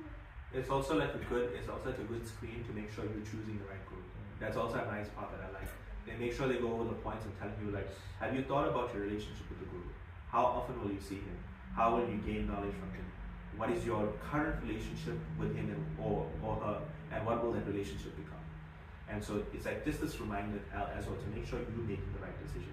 So when you have gurus like Jai Swami, right, who has hundreds of thousands, right? I don't know how many disciples, but a lot of disciples. When would it be feasible? Like, do you get that one-on-one time with a guru? Like, is that not needed? No, Prabhupada never met like probably like close to 90% of his 80% of Really? his disciples even. But Jayapataka Swami, he's one of those people, even though he has so many disciples, he does have like his emails, he goes through it. It might take some time for him to read it, but at some point he will. And many gurus are like that. It's a lot of the time when a guru visits a city, right, like Atlanta, they're in their room and they're like doing office hours, like I would say, like, for like 3 hours. What are they doing? They're answering the emails of their disciples. They're talking to their disciples on the phone, or they're talking to other gurus who may need their advice or help, and they're being like a shiksha guru to them. So it may not be like instant like that, but it happens slowly. That's the only thing when so many disciples are there. But even that is not a requirement. So there's two kinds of instructions, Vapu and Vani. So Vapu is in-person instruction and Vani is the words of the Guru. So if you go to the Guru and ask him for instructions directly and he's giving you something, that's Vapu. So if Vani is something like, if he's giving a lecture, that lecture has instructions. So you listen to the lecture and you just follow that. So same as like Ainda Prabhu, I don't know if you know him. So he started the 24-hour Kirtan program in Vrindavan. So he met Prabhupada once and he was doing Kirtan in the temple hall and Prabhupada said Jai, that's it. Only interaction with Prabhupada, and then he did all that. Right? He So took it as just- like his reason. That was his reason to do everything. He's like, Prabhupada liked it, I'm inspired to carry it on, and this should carry. Prabhupada started 24-hour Kirtan, but it stopped, so I'm going to take it. Yeah. So it depends on who you are as a, like what kind of relationship you want with your guru. So if you want constant personal association, you want to do that, then you choose a guru who can afford that, right? Who is doing that. yeah? So yeah, you choose your guru who you think will be good for your purpose. Every guru has their own way of dealing with things and giving bhakti and all that. So yeah, you choose the person who you feel will be the best suited to take you back on that path. That's it. Thank you. Any other points from the purport? This is a very deep one. Anything else that anyone stuck with it? You guys. Let's go to. The I main. think it was very. Sorry, go ahead. Go. I was just gonna say, I really like. There's one sentence somewhere at the end of one of the paragraphs that is very clearly described. Yes, this an acharya is defined by one who knows the import of all the Vedic literatures, explains the purpose of the Vedas, abides by the rules and regulations, and teaches his disciples to act in the same way. And I think that this perfectly composes like everything of what an acharya is, and what their position is in the disciplic succession. I think it's important to also understand an acharya is not just any regular person. Their ability to be the head of everything and be the person to be the spearhead to carry this knowledge forward is very important. So when we speak about the acharyas, I say Srila Prabhupada for instance, it's not, as you know, this entire verse was based on how brahmachari should behave with a sannyasi. But it's very important to understand you can't be envious of an acharya. You can't think yourself equal to an acharya.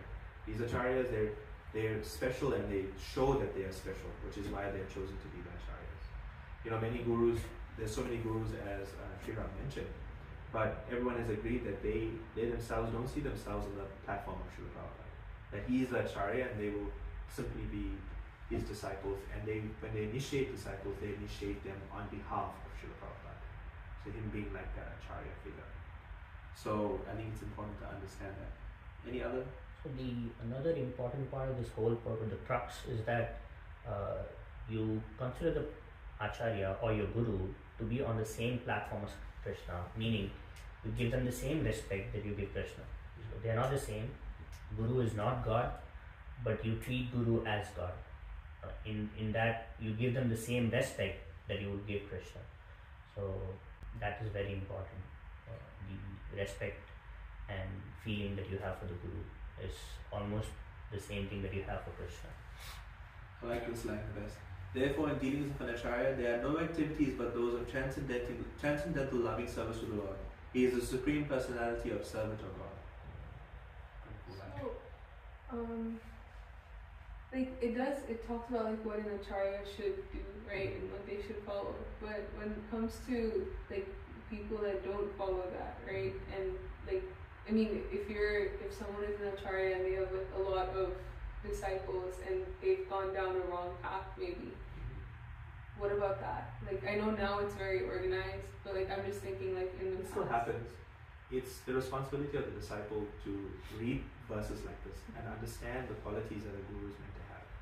And just like we mentioned in the disciple course, it's the responsibility of the disciple or anyone in general who's looking for a guru to have a bona fide spiritual master. Bona fide meaning they follow all these regulatory principles, they have all of these qualities, and you can kind of put the template on them and they fit.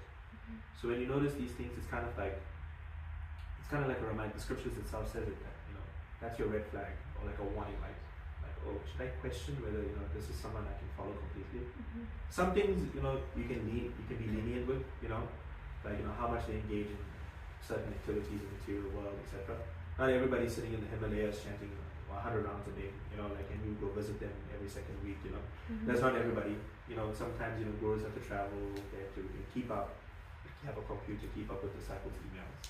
But I think it's more of a red flag. It's like you got to discern, what is concerning for you. As Sri Ram mentioned, who's best fit for you? Are you looking for a guru who is sitting in the Himalayas chanting 100 rounds a day? Or do you need a guru who's more in touch with the real world, who's like, has a regular daily schedule, but everything is dovetailed in Krishna consciousness? And they follow the regulatory principles, they're following the description of a guru who is to, abides by the regulations, teaches disciples in the same way, explains the purpose of the Vedas, imparts this knowledge to everyone. Then, I think these specifically, if those are not being followed, that's a big red flag. You say far away. Thankfully, most gurus we come into contact, almost all gurus, we come into contact with pretty strong on that completely. They're all engaged in that almost all the time. So, but it's your responsibility to have this knowledge, to know that this is what is like expected of a guru, and if you see that it's not, then obviously you see it. I suppose it feels very difficult to the idea of respecting a human that you know is imperfect as God. So that to me is like very off-putting. Like it's like You respect him as good as God, not as God. As So good as there's a big difference, right? but like what is the difference? Well, it puts you in the mode of humility and surrender, which is, this is my interpretation. Yeah. So that's what we're all trying to surrender, right? To the Supreme Personality of Godhead. It's like a very magnanimous concept, like surrender as a human. I feel like I'm constantly at war with myself trying to like respect the fact that this is the way, and there's no steering any other direction other than the way that it is. And I think like putting yourself in the mode of surrender to the guru sets you up for like the all omnipotent surrender, right? It kind of puts you, it gives you in reality standpoint like an opportunity to experience a level of surrender that's tangible, that you can maybe get a better grasp on like what it is to surrender to God. So like you have an opportunity in real time, in real life, to like experience surrender, and like even doing things that you don't want to necessarily do or that you're at war with, like trusting the guru that's leading you. It's like an opportunity for humility and for you to like introspectively kind of come to terms with that person inside of you that's constantly at war, that we know best, right? That we know better than our guru, or we know better than God even, like that concept. So I think it's an opportunity to like, when push comes to shove, your guru said so, it's like, because I said so. Like, you shouldn't need more than that. It shouldn't require more, like, well, I think this way, Yeah. It's So like that also- trust. What are you? It's the trust. What are you looking for when you say perfection? So the perfection that we want in a guru is that if they are following the four regulative principles, if they are doing the chanting very nicely. It's given here, right? If they know the Vedas, if they are teaching the Vedas correctly, if they are leading their disciples in the right way towards Krishna, that is all that you need to do. They don't have to be perfect bodily, and they don't have to be perfect in every way. The only perfection that we are looking for is that if they match all these qualities, then they are being perfect in being an acharya. That is all that you need, right? I think what I also I can understand what you're trying to say is like, don't think of it like as if God is in front of you, but God's most closest representative is. And so it's like if you receive the messenger of the king, you're not gonna talk to the messenger from the king in any way, but you're gonna treat this messenger from the king as if the king has walked through the door, but not in exactly the same way. You're not gonna bring out the bunting, throw the flower petals, whatever, but you're gonna try to get as close to that as possible because they're the representative of the kingdom and the king. That's how you can kind of think of it. So for the guru, it's like the guru also does not accept the worship for himself. You would always see the hands are folded, like especially with Guru Puja for a sannyasi. They're never, and their heads are down, or they're not like enjoying it, like it's like they're accepting it on behalf of Srila Prabhupada and Krishna, because that's who they're accepting the worship for. They're accepting that they are just like a conduit through whom Krishna and Prabhupada are being represented, because they cannot physically be there in front of you, Prabhupada and Krishna and the Parampara. Here's this person to be that physical representation of that. Does that make sense? Think about it, and then if you have, we can. I think it's more of like a practice than it is a comprehension. Right. No, because once you're in the practice of it, you'll comprehend it innately because it'll intrinsically just click. Like it's not. I think it's also important. Once you try and like comprehend it and analyze it in this mundane world, you're gonna be at war because we are human, right? So you're like, this is just a person. Like it's just a person. Like you still have to do that, but I think the fundamental concept that you're really struggling with is surrender. Like how do you surrender yourself to another human being? I think that is the thing that you're struggling with the most, and that is the thing that everybody struggles with. Yeah, I really how do you don't want surrender to. yourself to and so I think another honestly, human being? I'm gonna be honest, like I do not want to at all. But you already are at not so everybody is surrendered to another human being, but at different levels, right? So you are in class and you have surrendered to your teacher, to your professor. You have surrendered some of your functions to the professor. That okay, I'm surrendering to you, but in a very small way, limited surrender. That okay, I'm sitting in your class, you're teaching me, so I'm hoping that you're teaching me rightly, right? So you're surrendering a little bit. You're surrendering to your parents. yeah. You're surrendering to your friends. You're surrendering to your partner. So there's a little bit of surrender with every human being. We are talking now. You're listening to me. So you're surrendering a little bit of your time to me, right? So there is surrender everywhere. You can't live a human life without surrendering at all. But the surrender that we are talking about here is like proper full surrender, which is difficult because we are in a material world because of our false ego. We think we are everything. Like even if we are not consciously thinking that, our false ego is thinking that why should I surrender to that person? Why should I listen to that person? Why should I do this? Why should I do that? I know better, right? Losing that false ego is what chanting and kirtan and listening to lectures and all the bhakti process helps us to let go of that false ego. So once that is done, then everything is possible. I like thinking of it on the basis of time. It's also different, like there's like forced surrender, and then this is essentially like volunteered surrender. Like you're selecting to surrender, and there's a big pressure like that you're gonna feel trying to make that selection of like the weight is on me essentially to pick the right person to surrender to. It's not just like you're being forced to surrender to your parents, or you're forced to surrender in class to be quiet and to listen. This is like something that you're choosing to do. So there's a lot of like turmoil. On top of that, the underlying feature of the surrender is loving service. Like it's not like someone has conquered over you and you're surrendering and you become a slave, right? No. This is loving service. So when you get married, you both surrender to each other, because on what premise? On the premise that you both love each other, and then you're just going to serve each other, right? The same underlying concept applies here too. So you're lovingly surrendering unto the Guru so that you can serve the Guru can serve you, and it's just loving exchange. That's it. It's also not blind faith. I think that's why the line in the verse is very important. That not that they are God, but you should treat them as if they are the representative of God, and that's what they are. So it's not blind faith. It's not like whatever they say you fall and do whatever. But it's like you also have to have this judgment if they're following this. It's like, okay, if in line with this they're instructing me about something. Like, instance, hey, you want to improve in your chanting? I think you need to take some time out and try this. Or maybe you need to focus on this more. Or maybe, I heard that, maybe, some other devotees saw that you were angry and that you just burst out and was yelling at everybody. The Guru will come and tell you, you need to calm down. That you're going to take that, like, okay, the Guru, I'm surrendering, the Guru is telling me I need to calm down like a parent would. So I need to take that. It's also, it's a process as well. I think that's also important to understand.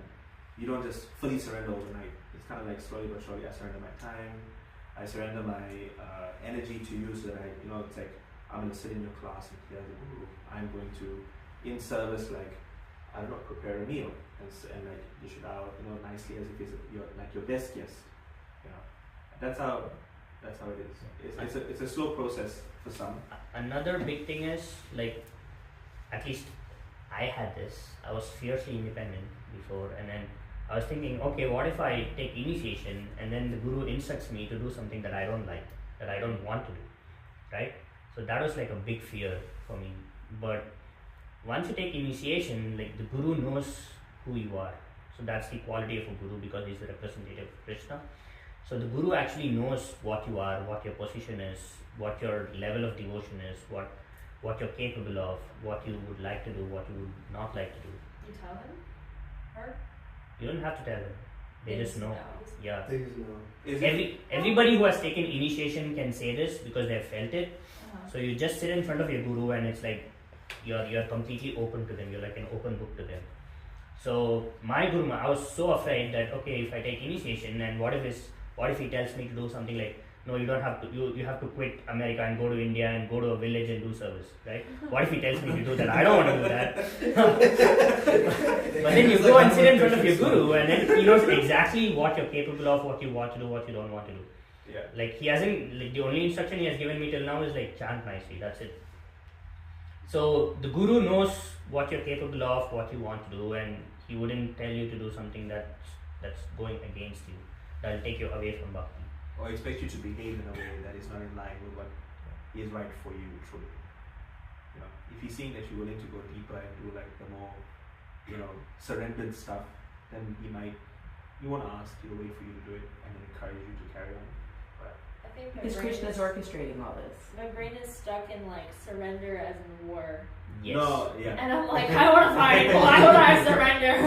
I think even the information that everyone said, it's you gotta digest Yeah. it. It's gonna take some time for you to digest that I because feel it's like difficult. I knew both meanings, but my interpretation, I was reading it as why would I Right. not? But see, that's why it's so Like important. It's so important to discuss these things because Prabhupada himself describes it. But even then, we're not even on Prabhupada's level, so we have to break it down even further. So that's why it's important for us to discuss everything, to go through. Apparently, I need to chill. Okay. No. We have nicely gone through 3 very important verses. Do we all understand what an acharya is? Yes. Do we all understand what is the role of an acharya? Mhm. Do we understand the responsibilities of an acharya? Do we understand the rights of an acharya? I feel like I've read it. Mm-hmm. I don't understand it, Do you have at least a Completely. general but I conception? got a general conception of. Good. Yeah. We will move on. Continue. Sorry. Today we do not have time to do. In total, from Krishna down to Srila Prabhupada, there are 32 acharyas. We do not have time for 32. So it is very important for us to go through it and discuss it, ask questions. So we're going to split it in half. Today we'll be going from Krishna down to Lord Chaitanya. And next time, very soon, we will go from Lord Chaitanya to Srila Prabhupada. That in itself is going to be longer because those acharyas like Bhakti Vinod, Vishwanath Chakravarti, Narottam Das Thakur, bhajans, the books we read, like it's deep. This is a very important starting point, and I think it'll be nice. So we're going to be splitting it up between Balaram and I, and I'll let you know. So first off, we start with Lord Krishna. Our verse is very nicely established. Lord Krishna, the Supreme Personality of Godhead, the origin of everything. The knowledge has come straight from Him. It hasn't been sucked out of the name. Straight from Him, as we learned in the verse, it first went to Vivasvan, but that line was broken. This knowledge, as we will see in the next slide, has been distributed into 4 main sampradayas within the Vaishnava community. First to Lord Brahma, that is the line that we fall in. Then to Sri Lakshmi Devi, to Lord Shiva, and the 4 Kumaras. Everyone gets it so far? It's a sampradaya. A sampradaya is just the line in which knowledge has been received. Okay. It's the lineage. Sampradaya is like disciplined succession, basically. It's like from, you can trace it back. So this is where, from Krishna is at the top, as we saw before, and this is the 4 branches that it has split into. The differences between them are very minor. The main focus is that they're all Vaishnavas, they all worship Lord Krishna or Lord Vishnu, and they recognize that there's personalism, that we are the soul, we are separate from Krishna, but we are part of the same energy from Krishna. Wait, so why are we there? So through Brahma, from Lord Brahma, through that line we received the knowledge. Okay. Our lineage, and so what you'll see is if you go to the next one, Lord Brahma, right? Krishna gave the knowledge to Brahma, and then from Brahma he gave it to Narada Muni, from Narada Muni to Vyasadeva, and we keep going down. In these other lines, it came from Krishna to Sri Lakshmi Devi, and then I'm not too sure of that line down to Ramanuja Acharya, who's like the principal Acharya. Here, Krishna gave the knowledge to Lord Shiva in some way, and through him it came down. In here, the knowledge was imparted to the 4 Kumaras, who were born self-realized souls, but obviously had personal interaction with Vishnu through Nimbaka Acharya, very prominent Acharya in the world, in history, came through him. So, but we received it through the line of Brahma. From Brahma, so it came from Krishna to Brahma, and then from Brahma it came down. Make sense? So there are other communities that got it through these lines? Is Yes, that what you're saying? they Okay. did. Okay. Now, along those lines, obviously there's controversy, there's questions, there's changes, there's slight differences, but confidently you can know that in all of them, they all identify Krishna as the Supreme Personality of Godhead. They identify the concept of personalism, not impersonalism. Does everyone know the difference between the two? So, everyone does? You? Yes, that I do know. Perfect. So all of these go under the lines of Vaishnavism, which is service to God, love for God. So across the line there's minor differences. I'm not too sure of the specific ones. One day we can definitely go into that and explore them. I think Rangesh, last time we brought this up, he very nicely spoke about Ramanuja Acharya. Does Prabhupada give explanation in the Srimad Bhagavatam as to why the Madhvacharya Gaudiya Sampradaya is the... It's just because that's the line in which it came through. It's it's basically who learned knowledge from who. That's mainly it. So basically, Brahma got the knowledge from Krishna. So there's not like a better... It's not like this is the top No, end so way. why are we here? We are here because of ISKCON, right? So ISKCON follows ISKCON, how did ISKCON come into existence? Because of Prabhupada. So where did Prabhupada get his knowledge from? Bhaktisiddhanta Saraswati. So that line goes to Chaitanya Mahaprabhu, and then further it goes to Madhvacharya, and then further it goes to Brahma. That's it. It's just chance. If you were born in South India in a Sri Vaishnavite family, then you would have followed Ramanujacharya. And you would have got it through the line of Sri Lakshmi Devi. But do they also follow the Bhagavad Gita and... Yeah. They follow the same thing. They obviously have their own... like minor variations and things. Okay. Yeah. But the main principles are still the same. Is it, as he said, minor variations, those would be like the ways they worship, or the certain principles they follow. They might be stricter, they might be more lenient, small things like that. And when we get to Chaitanya Mahaprabhu, I think it'll be more solidified why exactly we're in this line. Yeah, he's gonna explain that when we get there. So, but- Are cute. I'm sorry, last No, question. no. Shaivites are not this Sampradaya. No, that's So these are the 4 Vaishnava Sampradayas, or the lineages which worship Vishnu as the Supreme Personality. Okay, but Shaivites... Shaivism Yeah, is Shivas. they worship Shiva as the Supreme. Okay. Yeah. Got it. Here Lord Shiva is considered along in the same line, in the same category as Brahma, Lakshmi Devi, the four Kumaras. Got it. He is a bit more. It is very nicely described that he's a certain percentage of Krishna, but he's not the same. He's not on the same level. But here, as you can see in the Vaishnava Sampradayas, he's considered on the same level. These are the principal acharyas. So the principal acharyas can be simply defined as those acharyas which in a significant way contributed to the Sampradaya at some point in time. Ramanuja Acharya, very nicely, Prabhupada often refers to him actually because of how he very boldly took the chanting of the holy name public, even when he was told not to. And he was like, he will just take the bad karma for it. It's alright, but let the chanting be known and let everyone hear it. That's what he's known. Why was it bad karma to let it be known? I mean, his guru told him, don't tell anyone. This is secret. It's like so valuable. The Mahamantra is so valuable. Don't give it to anyone. Only you can chant it. Like even the fact that his guru gave it to him was like a big deal. And he was just like, if it's so special, I'm just going to go out. I'm going to have everybody singing and chanting it, and everyone's going to know. Love that rebellious. And so when his guru found out, he was so angry with him. He's like, how could you do this? You betrayed me. You betrayed my trust. He's like, it's okay. You be angry with me, curse me, I'll take it all, but let everyone have the Mahamantra. So Ramanuja Acharya, he's a very prominent Acharya, one that Srila Prabhupada has very many times referred to as held in high revere, along with Vishnu. I'm not too familiar with Nimbarkacharya and Vishnu Swami. Does anyone know a little bit about them? Not too much? But these are all like empowered souls. So they call Shakti Vesha avatars. So Ramanujacharya is supposed to be Anantashesha. So Anantashesha is the snake bed on which Mahavishnu is sleeping. So just do the whole snake dance.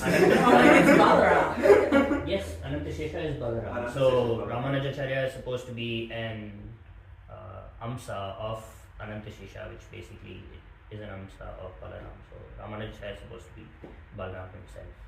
So all these acharyas come to establish, so it wanes down, like Krishna came to re-establish Bhagavad Gita. So the lineage wanes down, and then Krishna sends a very powerful devotee, and then they again get the system to be where it needs to be. Snake bed? So you know that I showed you before. No, One snake. One snake. Let me bring up the picture. So I showed you Lord Vishnu, who lies on the causal ocean, Yes. and all the bubbles are the universes, and he's lying down. He's lying, yes. Balaram takes the form of a huge serpent that coils up and makes a bed for him. Oh. And yeah, that's who's okay, because Saraswati. I thought it was like several snakes, But and you I know- was like, No, but now you know what I'm talking about. no, You've okay, seen the one this. single one, yeah. You know the Got song. that. You know the Got song. it. All right. Has everyone followed so far on this line and this line? Thank you. So here's the different names, the main names. We have Brahma, Madhva, Gaudiya Sampradaya. That is ours. Has everyone got the name? Brahma, Madhva, Gaudiya, Sampradaya. Thank you. Brahma being the principal direct relation to Krishna. Madhva being the Acharya, the principal Acharya through whom things were reinvigorated. Gaudiya Sampradaya. There we go. We have Sri Sampradaya, Rudra Sampradaya, and Nimbarka Sampradaya. You can go. Please go. There we go. Perfect. Alright. So we start off with Lord Brahma. Just gonna bring up my notes really quick.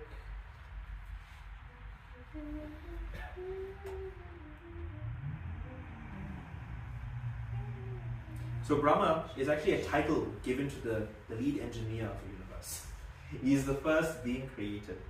Nicely in this picture, you can see Brahma is seated upon a lotus which originates from the navel of Vishnu within the universe. So Brahma, when he appeared in our universe, he is the engineer and the manager of the universe and the first created entity within it. His role is to create the material world. He is empowered by Krishna. Krishna somehow is nicely described, I can't remember the reference, but I think it was Bhagavatam, that Krishna creates the seeds and Brahma kind of goes and plants them and grows them. And that's what becomes the plant life, the human beings, the world itself, the oceans, everything within it. So it all originates from Krishna, but Brahma really, he puts in the elbow grease to get it done. That is his duty, and he is the original entity that is created within this universe. He entrusts him with this knowledge. When Brahma was when he first appeared, he opened his eyes and here he is sat upon the lotus and there's nothing around him. He doesn't know where he came from. He doesn't know who he is. Nothing. He tries looking down. He climbed down the stalk of the lotus. It's described in Bhagavatam. And he still can't find anything, so he climbs back on top. And decides, okay, how else am I going to do this? I'm going to close my eyes, I'm going to meditate, and I'm going to try to find the truth. Now he cannot see that the entire body of Krishna is below him. He can only see vast openness. Within everyone's heart, including Brahma's, is the super soul, Krishna, Vishnu.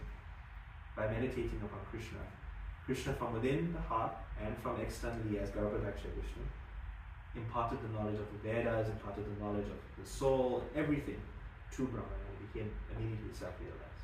This is how Brahma received that knowledge. Brahma has, Krishna and Vishnu. Krishna within his heart and Krishna in the form as Vishnu. Vishnu is the form of Krishna. So maybe like Mahavishnu, Garbhodaksha Vishnu, maybe like explain the three. Right. I didn't prepare for that, but I will. Yeah, because there's like as many universes as there are Right. Brahmas. There's a Brahma for every universe Right. with multiple different amounts of heads and different functionalities and different things. Right. It's just a title. So, Brahma. the one with one head. Right. There we go. And who was like. You know the story.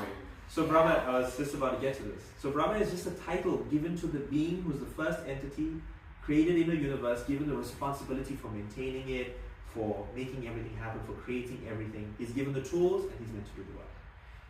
In every universe there is a Brahma. And a nice story is how Brahma became so egotistical. Krishna, to teach him a lesson, after Brahma had stolen his cows and made him go 1 year without his friends and his cows. And Krishna just expanded himself and made it as if nothing happened. To teach Brahma a lesson, he called all the Brahmas to come and see him. So now Brahma thinks he's a big deal. Obviously, we're just saying this in the past tense. He's a very elevated person. We're not deceiving him. We're not burning him. But because he has 4 heads, you don't see many other beings with 4 heads, let alone more than one. Probably just Ravan had 10. Didn't he get the 4 heads to a curse though? I think so. Yeah. I think, he's not worshipped. I know for a fact he's not worshipped because of a curse. So no one worships him because he was cursed. But the main point of it is that the story goes is that he felt like he was a big deal with his 4 heads. He felt very puffed up. So Krishna, to teach him a lesson, invited all the other Brahmas from the other universes with 100,000 heads who are stronger, bigger. Their universes are so much vaster. They have so many more things going on in it. And here's our Brahma feeling all like, okay, well, crap. I'm not really that big of a deal. So Krishna humbled him. He thought, it's even though he's a self-realized soul, Brahma is the perfect example of someone being realized, having the knowledge, but not being able to apply it in the correct way. Not being able to catch yourself out and say, this is the knowledge I understand, this is my position. Even though he knew the qualities of Krishna, in seeing baby Krishna in Vrindavan, he could not discern that this is the Lord himself. And went on to cause a whole lot of trouble. And so, Brahma, he's the source, he's the father of everyone, he's the source of everything, and also a very great devotee of the Lord. And his time and his actions define what we see, what we do, and what we experience. And so, importantly, he received the knowledge directly from Krishna within his heart and in the form of Vishnu, and he imparts it on to the next chariot. It's already 12, so We're going fast. Okay. Next one, quick. And I didn't have too much to say. The next up, he imparts the knowledge to Narada. Narada Muni. So Narada Muni, so when Brahma was creating the world, he created many different beings for himself. And so Narada Muni is one of his sons, and he gave birth to him from his mind actually. And Narada Muni is a wonderful devotee. He's my favorite devotee. I have a shirt with Narada Muni on it that I'm wearing. So Narada Muni, essentially, like he was a disciple of Lord Brahma. He learned all the knowledge from him. And there are many stories regarding like the origin of Narada Muni and his story, but we don't have to go to get into that. But the main kind of thing Narada Muni is that he got it from Lord Brahma. And the next step, which is Vyasadeva, who wrote the Srimad Bhagavatam, he was actually instructed by Narada Muni, his guru. So Vyasadeva, he wrote all the Vedas. All the Vedas, all the scriptures, all the things that we've read, and he wasn't satisfied. He was like, I don't feel satisfied. I wrote everything. Why am I not satisfied? So his guru came and told him, and he's like, you didn't write about Krishna. You just wrote about things that are about the world, different rituals, maybe different processes, different things that are important. But you didn't write about Krishna himself. You didn't write about his pastimes. You didn't write about his devotees directly. So he told him you should write something about just Krishna, and that's the Srimad Bhagavatam, which is the culmination of all his work. Like after he wrote all that work, he wrote the Srimad Bhagavatam, and he wrote it all about Krishna. It's all about serving him, loving him, being his devotee, and it's talking about his stories, stories of Krishna, his pastimes, his different incarnations. So that's the special thing about Bhagavatam, and Narada really instructed Vyasadeva to do that. So that's that connection over there. And Vyasadeva, he's the son of Parashara Muni, who is one of the Prajapatis, if I'm correct. I'm forgetting now, or the sages, something. But he's another descendant of Brahma. So from Brahma, he gave birth to many progenitors of mankind. That meaning, like they would take on like the process of basically creating humans. Like Daksha, for example, he had hundreds of thousands of sons and daughters as well, just to like continue like create the human population, and so on. So create the earth, all the population, not just humans, like demigod as well. So Vyasadeva has come through Brahma himself. Everyone's come from Brahma, and so that's their relationship over there. And then from Vyasadeva, the knowledge was imparted to Madhvacharya, which I'll take over. I think it's important to note that Vyasadeva is considered an expansion of Krishna himself, the literary expansion. So it's even though the Bhagavatam is written by him, you can consider it as actually written by Krishna. It is considered that Vyasadeva is actually still present in Bhadrakashram within the Himalayas, one of the highest points in the Himalayas. And so, between the appearance of Vyasadeva and him writing the Bhagavatam, maybe a few hundreds of thousands of years passed. Vyasadeva being the incarnation of Krishna, he is immortal. He is not bound by the time of this planet.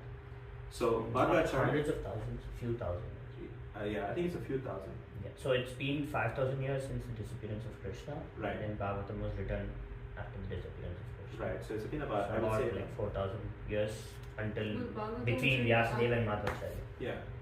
So maybe a little less, 3,000 something. If you're calculating it, taking into account since Madhva down to Prabhupada. So it doesn't have to be literal.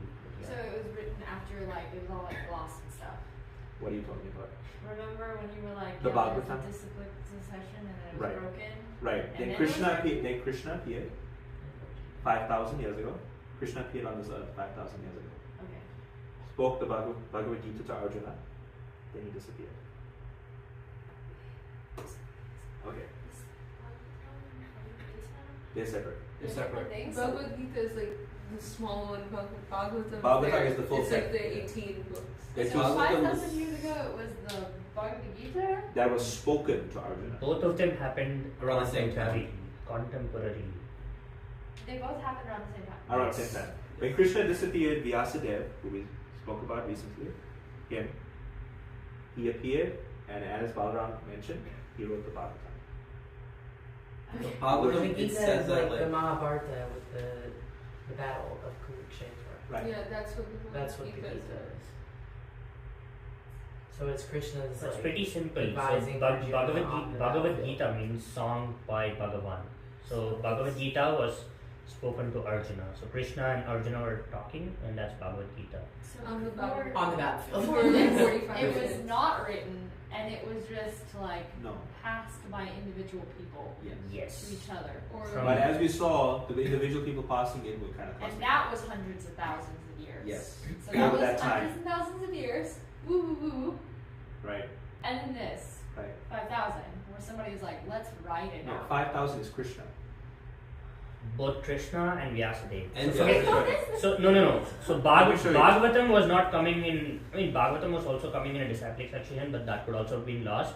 But Bhagavatam was instructed to Vyasadeva by Narada before he wrote it down.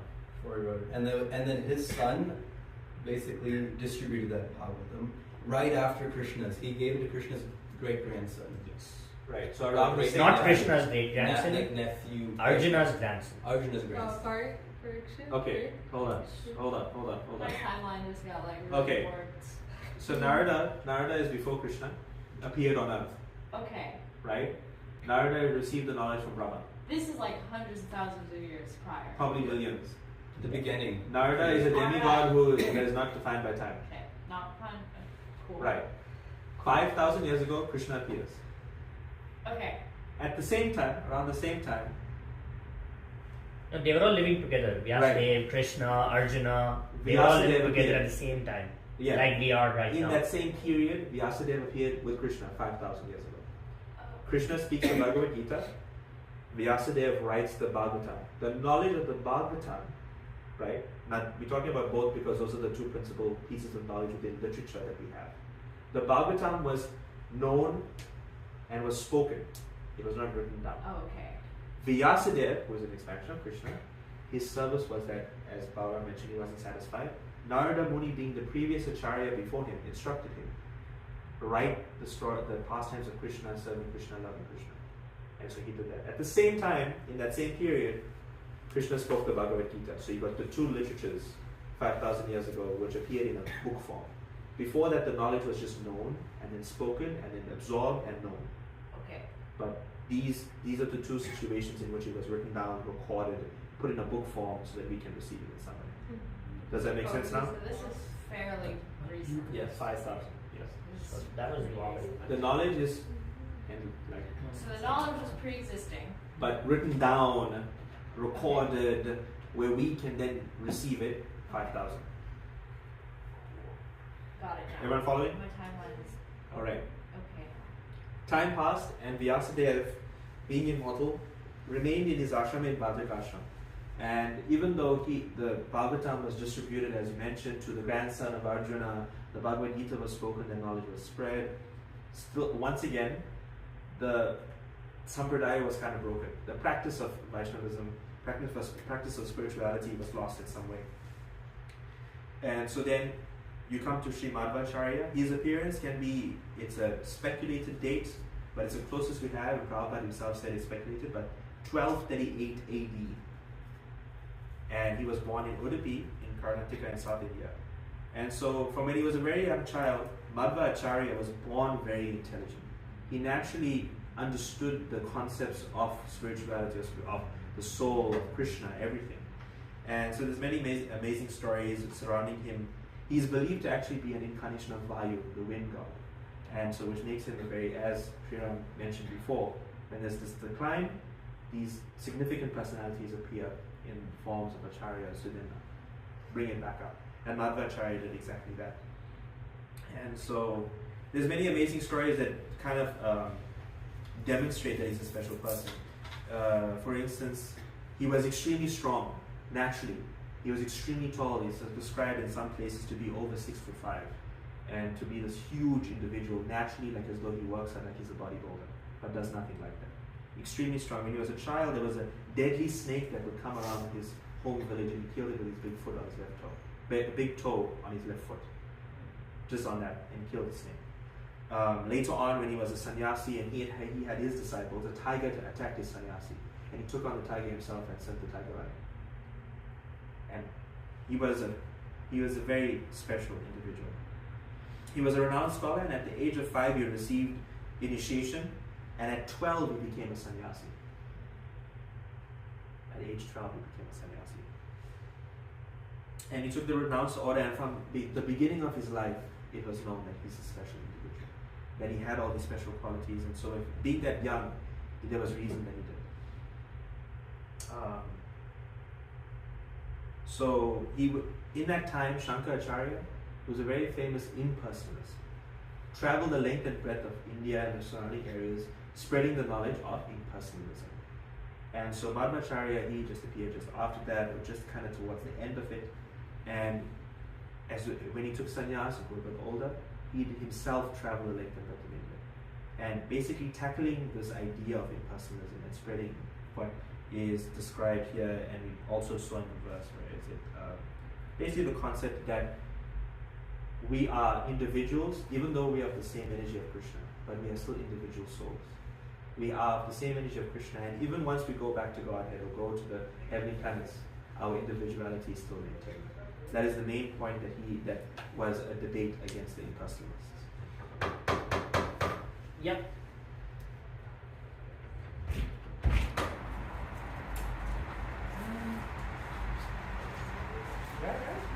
Madhvacharya. Okay. We'll do the introductions later. Okay, no problem. And so, in his travels, he traveled to Badrikashram, which we mentioned before was where Vyasadeva took residence. Madhvacharya, already such a great scholar, already being able to understand the deep intricacies of spiritual knowledge, traveling to Badrikashram and met Vyasadeva, who was still there, and his knowledge expanded even more. That is the connection. He received the knowledge from Vyasadeva and then passed it on to his disciples. He established many temples and ashrams within that area of Udupi, which he returned to after his travels. And one of the most famous ones is a deity of Gopal in one of the temples in Udupi that he established, that you can still see today.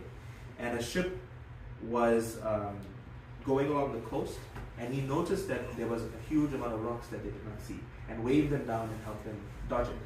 They were carrying chandan, just like the tilak, and they were carrying it from Vrindavan. He didn't know that was their cargo, and he didn't even notice. He doesn't notice the ships, but on that day specifically, he saw this ship. As a reward, the captain said, "We will give you anything you want. Just name. You're a great devotee. You're a great acharya. What do you want?" So he says, "No, I just want some gopi chandan. I want a big block of it, so I never run out." As they're bringing it out, it was so heavy, 30 men, grown men, had to carry this huge chunk of chandan out of the ship. As they were bringing it out, it cracked in half, and in the middle of it was this deity of Gopal that was in the middle of the chandan. So very nicely, you can read about it. Madhvacharya has this whole poem and wonderful pastimes and that he has with this deity, but specifically speaking about the glories of the deity of Gopal. And the deity is still in Udupi. I'm going to borrow your chart real. Sure. The deity is still in Udupi and you can still visit it. And these temples that he established began the Gaudiya Sampradaya. It was already a thing, but kind of gave them a home base to follow. For time's sake, after Madhvacharya, we have quite a few of his disciples. Padmanath Tirtha, Narahari Tirtha, Madhava, and Akshobhya Tirtha were direct disciples of Madhvacharya. They all contributed in small ways in their own commentaries, bhajans, etc. And they basically just carried on the teachings of Madhvacharya. They are considered acharyas within our lineage, and they did not change anything that Madhvacharya taught.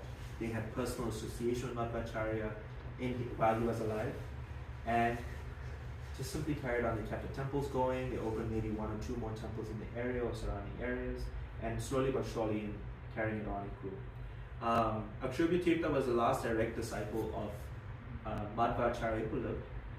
Jaya Tirtha is a very interesting person, and I wanted to highlight him because I thought his story was a bit fun to mention. And so his previous name was Dondo Pantraya Raghunath.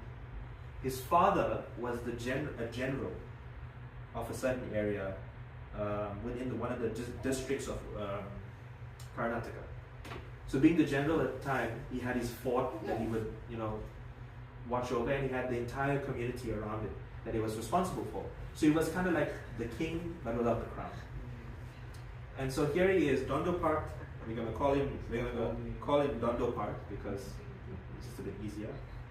He was always seen in full armor, being the son of the general, riding on his horse every day, doing nothing.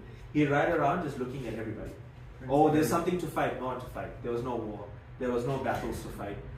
He's just in full armor doing whatever he wants to do, trotting around.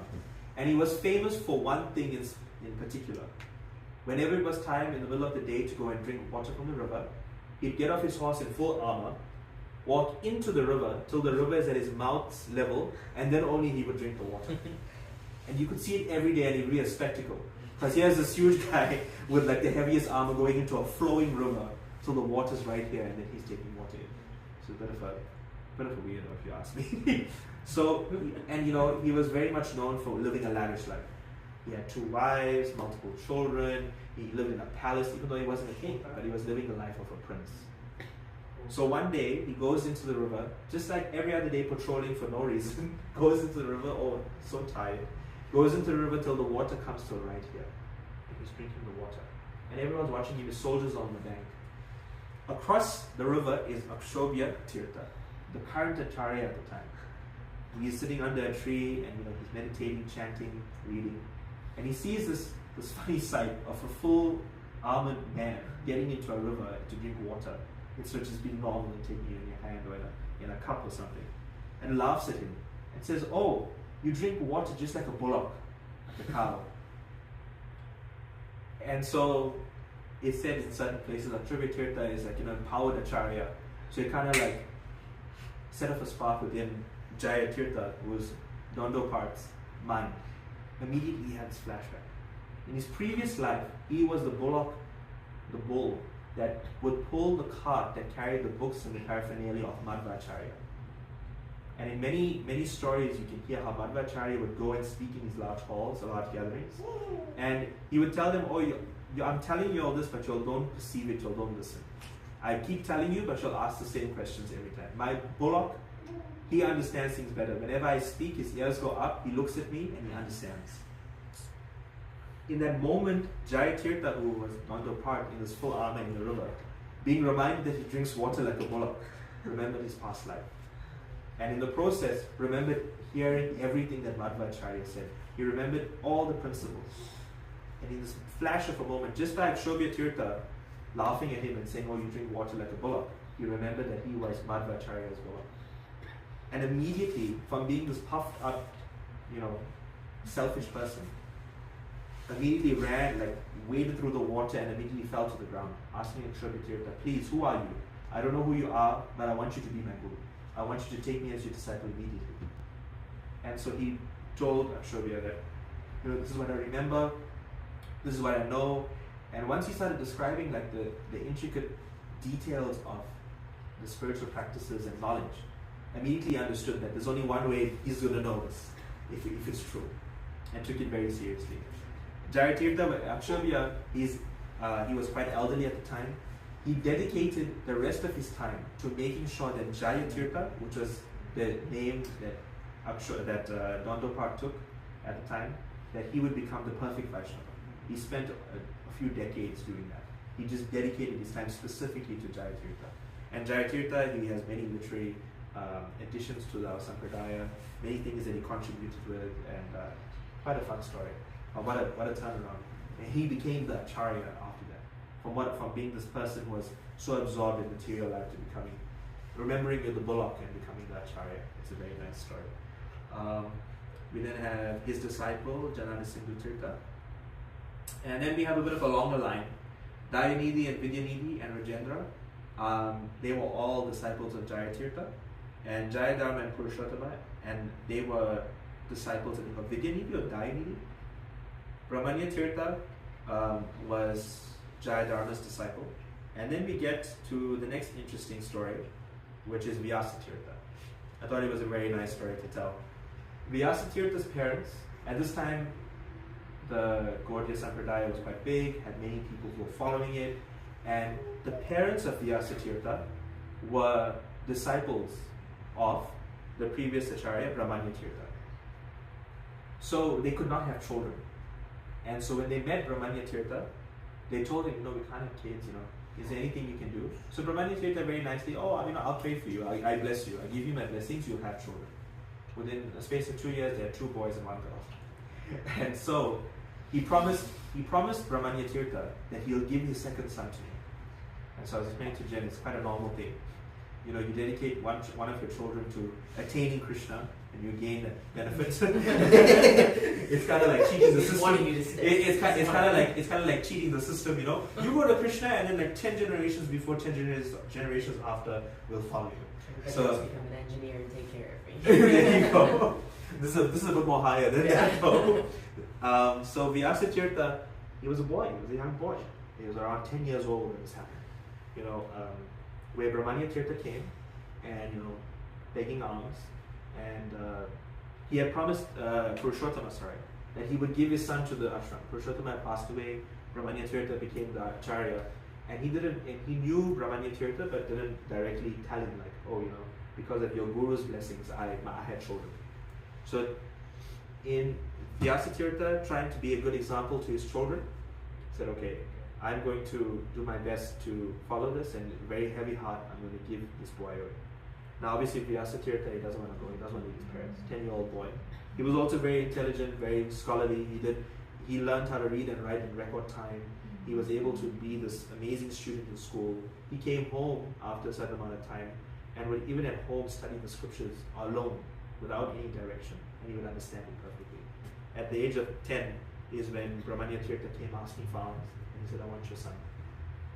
Kind of similar to Lord Nityananda actually, and how he went from his parents' house.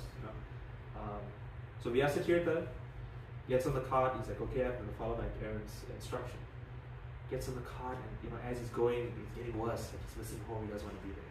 They finally get to the ashram, and on the first night he runs away.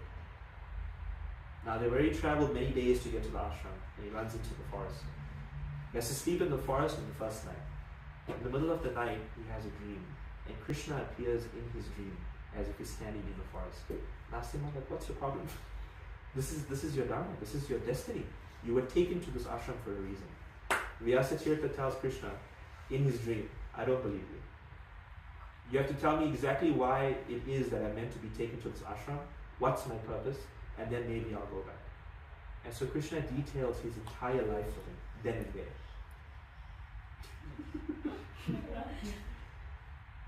Krishna details Vyasatirtha's entire life, how he'll be an acharya, how he'll write so many scholarly pieces, how he'll write bhajans, how he'll bring so many devotees to the line, to the sampradaya. Krishna tells him in his dream, as an 10 or 11-year-old boy in the forest while he's trying to run back home. And so he wakes up the next morning and immediately goes back to the ashram. From not wanting to be there, he then goes in front of the guru, and the guru's like, you ran away. It's fine, you can go home. He says, no, Krishna came in my dream, I meant to do this, I beg you. After going through some trials and proving that he actually wants to, he was given sannyas, and he went on to do exactly what Krishna told him he's doing, become the acharya, contribute heavily, and he's actually not very far of Lord Chaitanya. Through him, many of the acharyas, Lakshmipati being the guru of Lord Chaitanya's guru, was his grand guru. The grand guru. Lakshmipati was his disciple. And Lakshmipati, he embodied the strictness that Vyasatirtha had in practicing spirituality. And so Lakshmipati was his disciple, and Lakshmipati was very close to actually Lord Nityananda, and would often dream of Lord Balaram. And so, especially in his older age, he would very famously have these bhajans that he would sing, like, my Lord, why are you neglecting me? It was very depressive, that he's being neglected, he has nobody. Vyasatirtha passed away, he didn't have direct association with the monk, and so he was getting very lonely, and he would dream of Lord Nityananda and Balaram many times.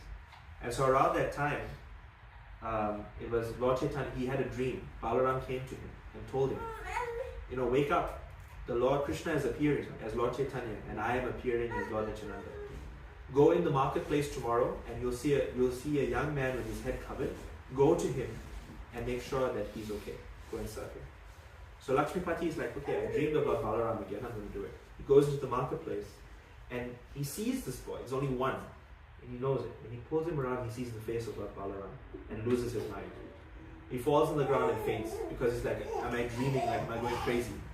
And and in his dream, Balaram comes to him, but first appears as Lord Nityananda and then changes to Balaram. She thinks he's being deceived, and Lord Nityananda in the form of Lord Balaram in his dream tells him, you fool, I was right in front of him. So since then, till that point, from that point onwards, Lakshmipati went into non-stop chanting, non-stop chanting until he passed away. His disciple was Madhavendra Puri, who is the guru of Lord Chaitanya, and so was it also Lakshmipati who took Nityananda Prabhu as his brahmachari? It's debated. Debated. It's very debated because there's some scriptures that say Lakshmipati was the guru of Lord Nityananda, and then other Prabhupada says that Madhavendra Puri was the guru, was the one who gave Nityananda sannyas. So it could be that Lakshmipati gave him Brahman, and then or he took him as brahmachari. He took him as brahmachari. Pilgrimage. I think it's a complicated. Better not to touch on it. Yeah. Well, next is Madhavendra Puri. And Madhavendra Puri is probably like that start of where we get into like the Gaudiya section of the Sampradaya, which is, he's considered as the seed of the Krishna Bhakti tree. So Chaitanya Mahaprabhu, he came as the main preacher for Krishna Bhakti, or like loving devotional service to Krishna. And so Madhavendra Puri, he gave all his disciples were mainly the primary associates of Chaitanya Mahaprabhu, and he himself was an associate of Chaitanya Mahaprabhu. And he was sent, before Mahaprabhu came, he was sent to come and kind of set the foundation before Chaitanya Mahaprabhu appears and takes it on. So Madhavendra Puri is a very special devotee, and there's a lot that we can actually still see of his bhajan kutir, which is where he did his his worship, his meditation, his chanting. It's still there in Vrindavan, you can see it. And then as well, like he discovered the Gopal deity in Govardhan, which is also known as Sri Nadji.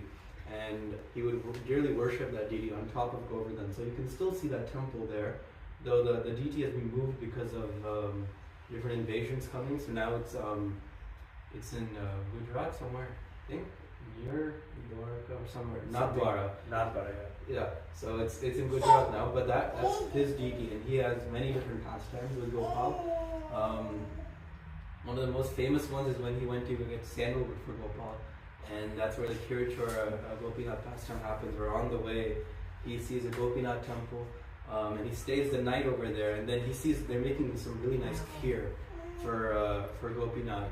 And then he's like, I want to learn how to make, I want to taste the kheer so I can make it for my Gopal. And he's like, oh, I made the biggest offense. I want to taste what Krishna's eating. I can't think like that. And so then for the night, he's like, okay, I'm just going to retire for the night and just sleep. And then Gopinath, he saw that thought of Madhavendra, where he wanted to satisfy his thought. He wanted to give him some kheer. And he's like, so what he did is that he hid a pot of kheer in his clothes, like underneath his like dhoti. And so the pujari, they took the kheer, they kind of distributed whatever they do. And then in his dream, the pujari saw that Gopinath was telling him that I've hidden some kheer for someone named Madhavendra Puri. Go find him and give him the kheer. And so then he went in the middle of the night and he's looking like the marketplace or looking in the different areas of the city. He's like, like Madhavendra Puri, who are you? Oh. And then he finds him, and then he gives him the pot of kheer, and so Madhavendra Puri is so happy. And so there's many pastimes like that. And basically his disciples were Advaita Acharya, who we all know. We've all heard of Advaita Acharya. He's one of the Panchatattvas. And he in fact called Chaitanya Mahaprabhu from the spiritual world to come down and appear. Another disciple of his is Ishwara, who's next actually. So Ishwara Puri is one of the primary disciples of Madhavendra Puri, and in fact he is the spiritual master of Chaitanya Mahaprabhu as well. Ishwara Puri, like there's many disciples Madhavendra Puri had, and he was kind of the spearheaded disciple. And the main pastime with him that is important to know is really how he gave instructions to Chaitanya Mahaprabhu. So that's the next slide is Chaitanya Mahaprabhu himself. So Chaitanya Mahaprabhu is his pastime or its own thing. But in connection to this whole disciplic succession, we can think of like in his early days as a teenager, as a little child, he wasn't really that into Krishna. And in fact, devotees would pass by him in Navadvip where he was born, and they'd be like, oh, he's so smart. If only he was a devotee of Krishna, it'd be so nice. They'd say these things about him. Because he was like a very scholarly person. He was very good at Sanskrit. But he wasn't worshipping Krishna, he wasn't a devotee of Krishna directly. And then his father passed away, and so he went to Gaya, which is so in India, when your ancestors pass away, you go to Gaya, which is kind of the place where you worship them, you offer your respects, you do the rituals that are required after they pass away, like their funeral and all that. So he went to Gaya and he did that, and then that's where he met Ishwara Puri. And Ishwara Puri there, he gave him Mahamantra basically. And they had a pastime there where he gave him the Mahamantra and he told him chant this. And so he started becoming more interested in Krishna Bhakti, and he came back. When he came back, he was still like a big scholar, but then now he was like thinking of Krishna, and he was like, what is this? Like, why am I thinking of him so much? Like, the way he would teach, now he would just talk about Krishna. he wouldn't even teach. It's like if a professor came in and he's like teaching other things. He's talking about Krishna, he's talking about something else, and you're like, huh? Like, what are you doing? Like, you just like what happened? You went like to some place for a weekend and then you came back as a different person. So that was Chaitanya Mahaprabhu. That was Chaitanya Mahaprabhu. What happened in Vegas is the same thing. Yeah, so and then he went back to Ishwarpur and he's like, what have you done to, what did you give me? Like, you've driven me mad. I'm going crazy. What is this? And he said, this is the Mahamantra, this is Krishna himself. And so going from that, he then started associating with Advaita Acharya more, with the Srivas Pandit.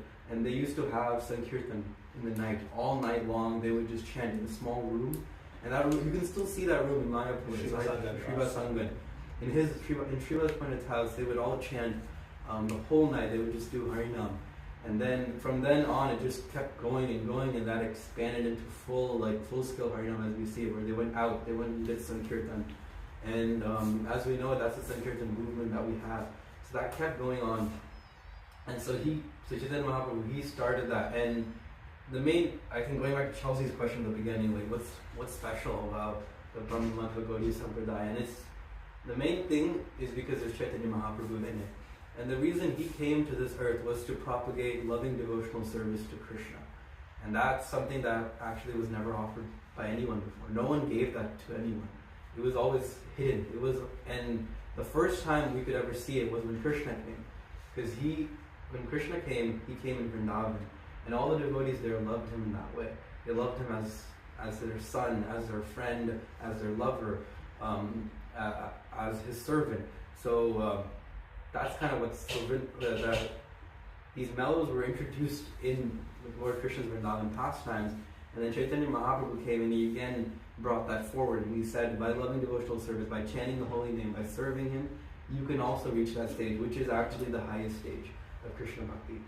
So that's why Chaitanya Mahaprabhu is so important to this, and that is why you can basically argue that we are in a great place, because we have this option of loving Krishna, which isn't offered in any other place. So that's what Chaitanya Mahaprabhu. And then there are more descriptions of how he is part of the Krishna Bhakti tree, where all his associates are described in a very, very organized manner, where the seed is Madhavendra Puri, the sapling is Ishwara Puri, and then Chaitanya Mahaprabhu is the gardener, and then he's the trunk.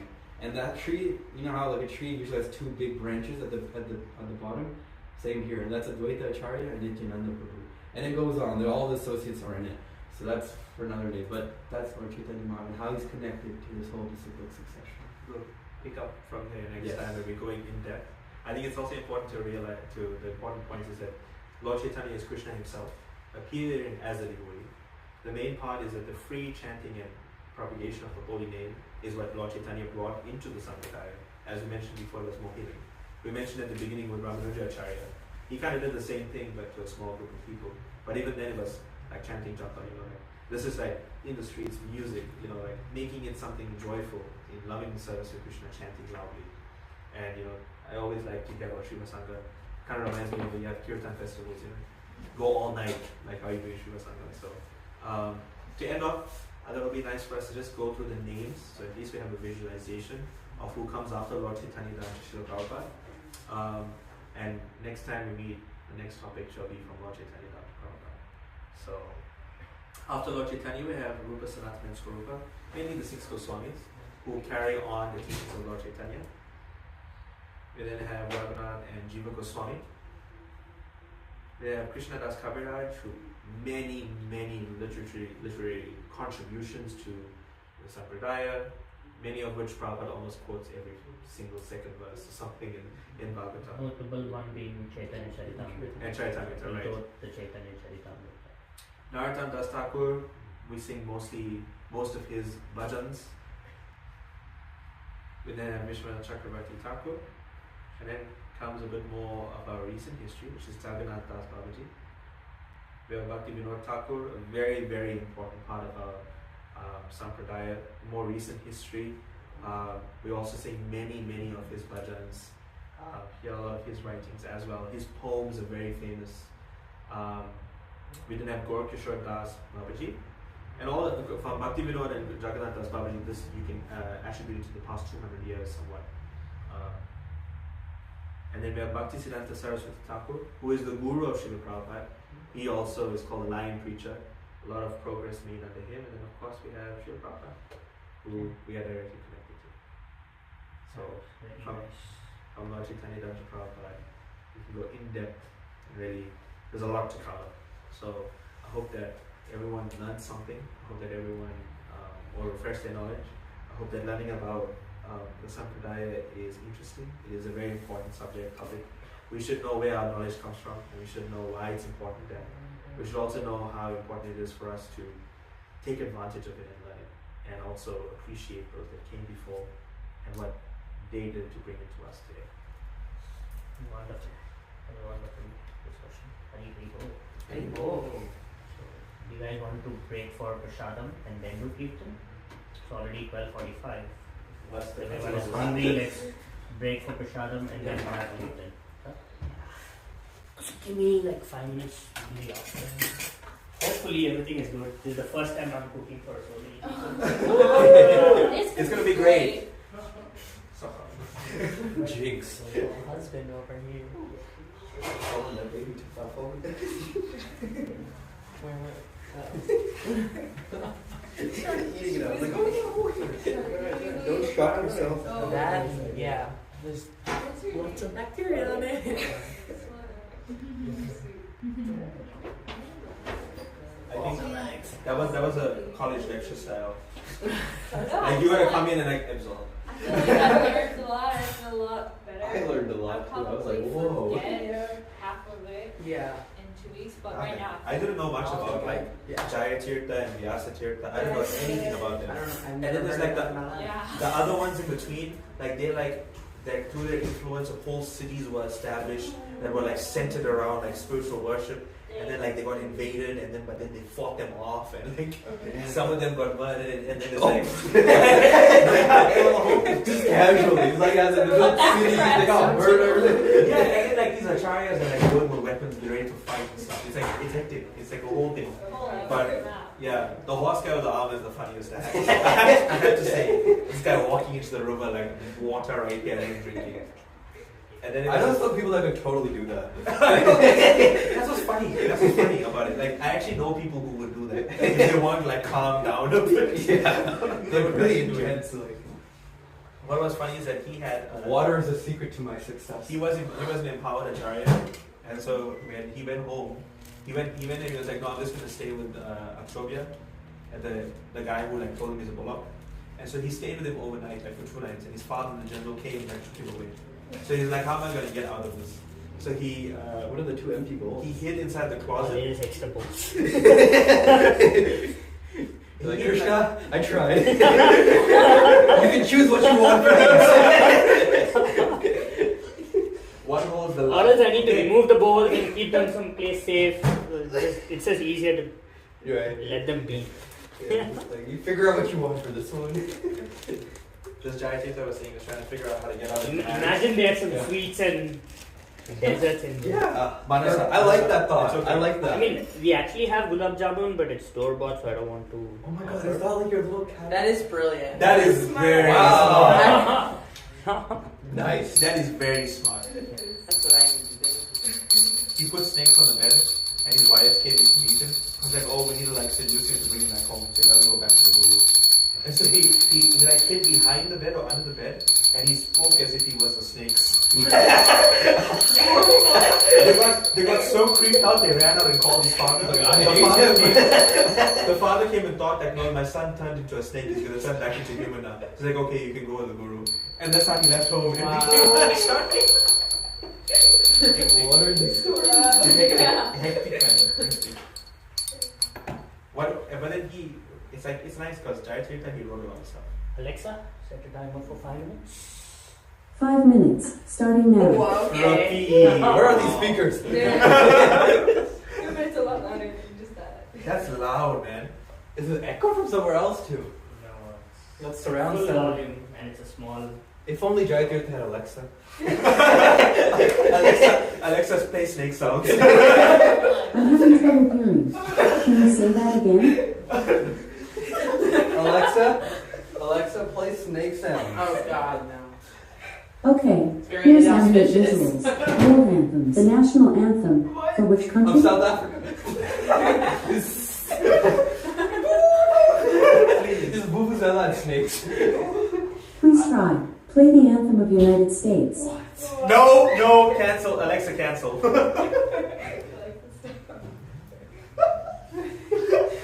We do not need Is that. her timer still going, or did y'all mess that up? No, we got it. Okay. I cannot be a professor. I'm not cut out for that. My mouth gets tired.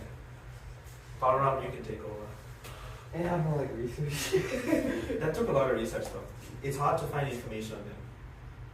Like, it's really hard. Yeah, you went for like the intense ones. I was like, you go for that. Yeah. Madhvacharya, he doesn't have much, and then like the date he was born is contended. I just follow what Prabhupada put, and that date he didn't even put it in his scriptures. He put it in the Bombay Gazette, like back in the day. Oh wow. He didn't even put it in like any books that he printed for ISKCON. I actually never knew when he was born. I was like always confused. I was like, is Yeah. he even before Krishna? 12. I have no clue. Yeah, I have no clue. No, 12, 30 something, 80. Mm. And so it was said that the gap between Krishna and him was Vyasadeva. Mm. Yeah, basically like Vyasadeva, after Vyasadeva and Madhva, that gap is big.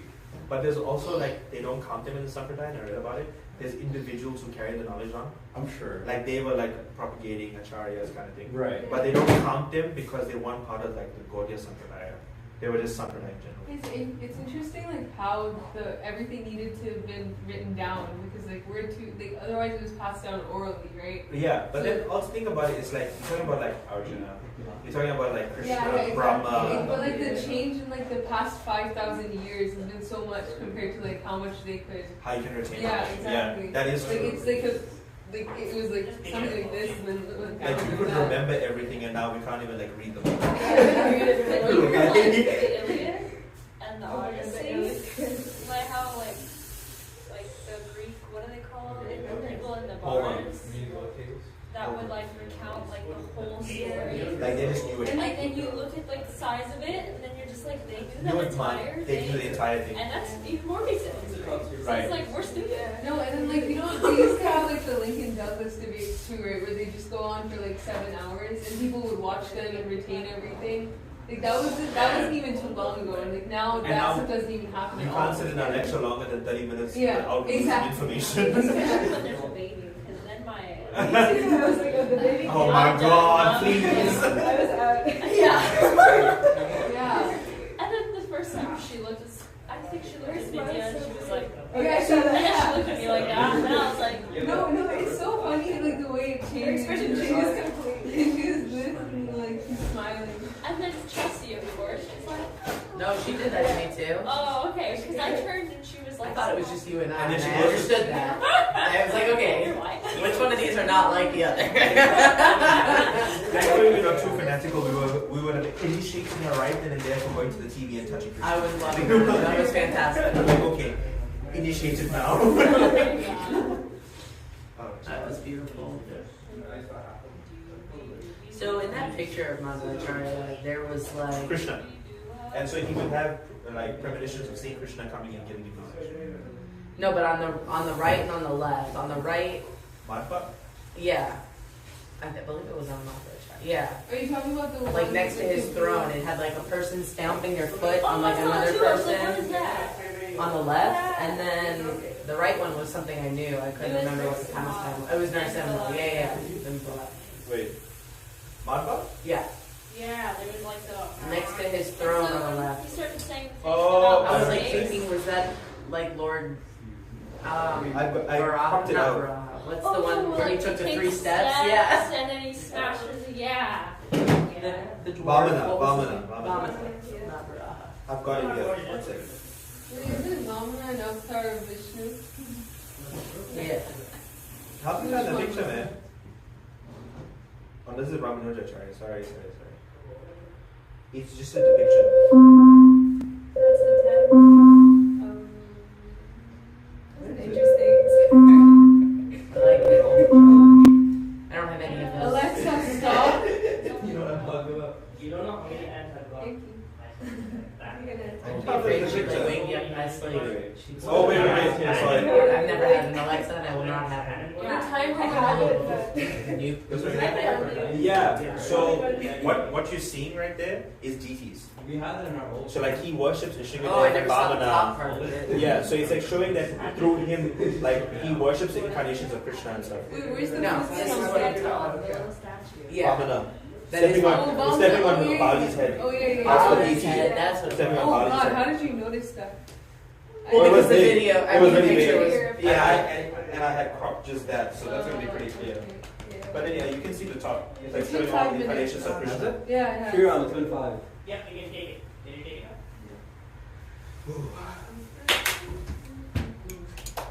I did it too. Oh my gosh.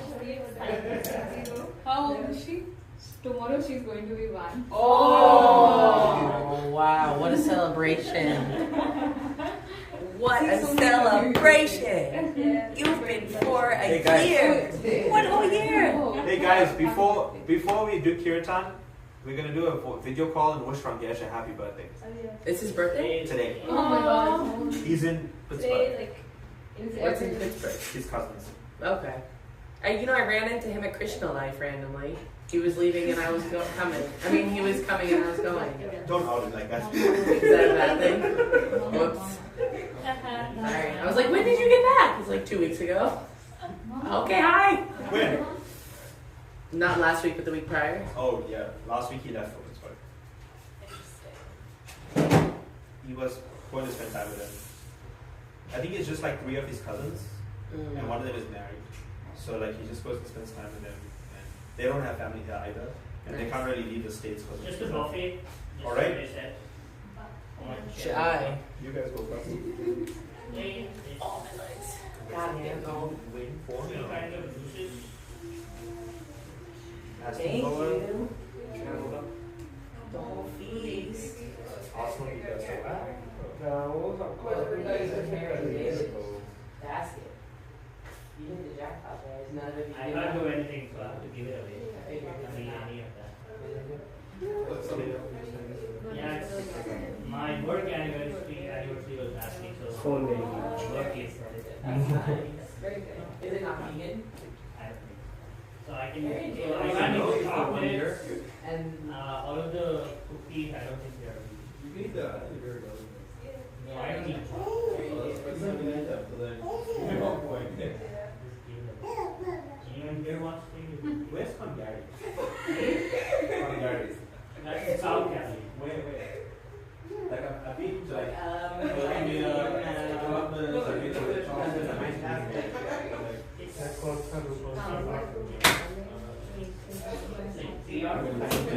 Barbara, so you speak.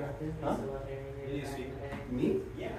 Barbara is so good. Barbara is so good. He's better than yeah, they're for sure. they're teaching Max now, which is really bizarre. You know what you're talking about? Careful, there's a chandelier there.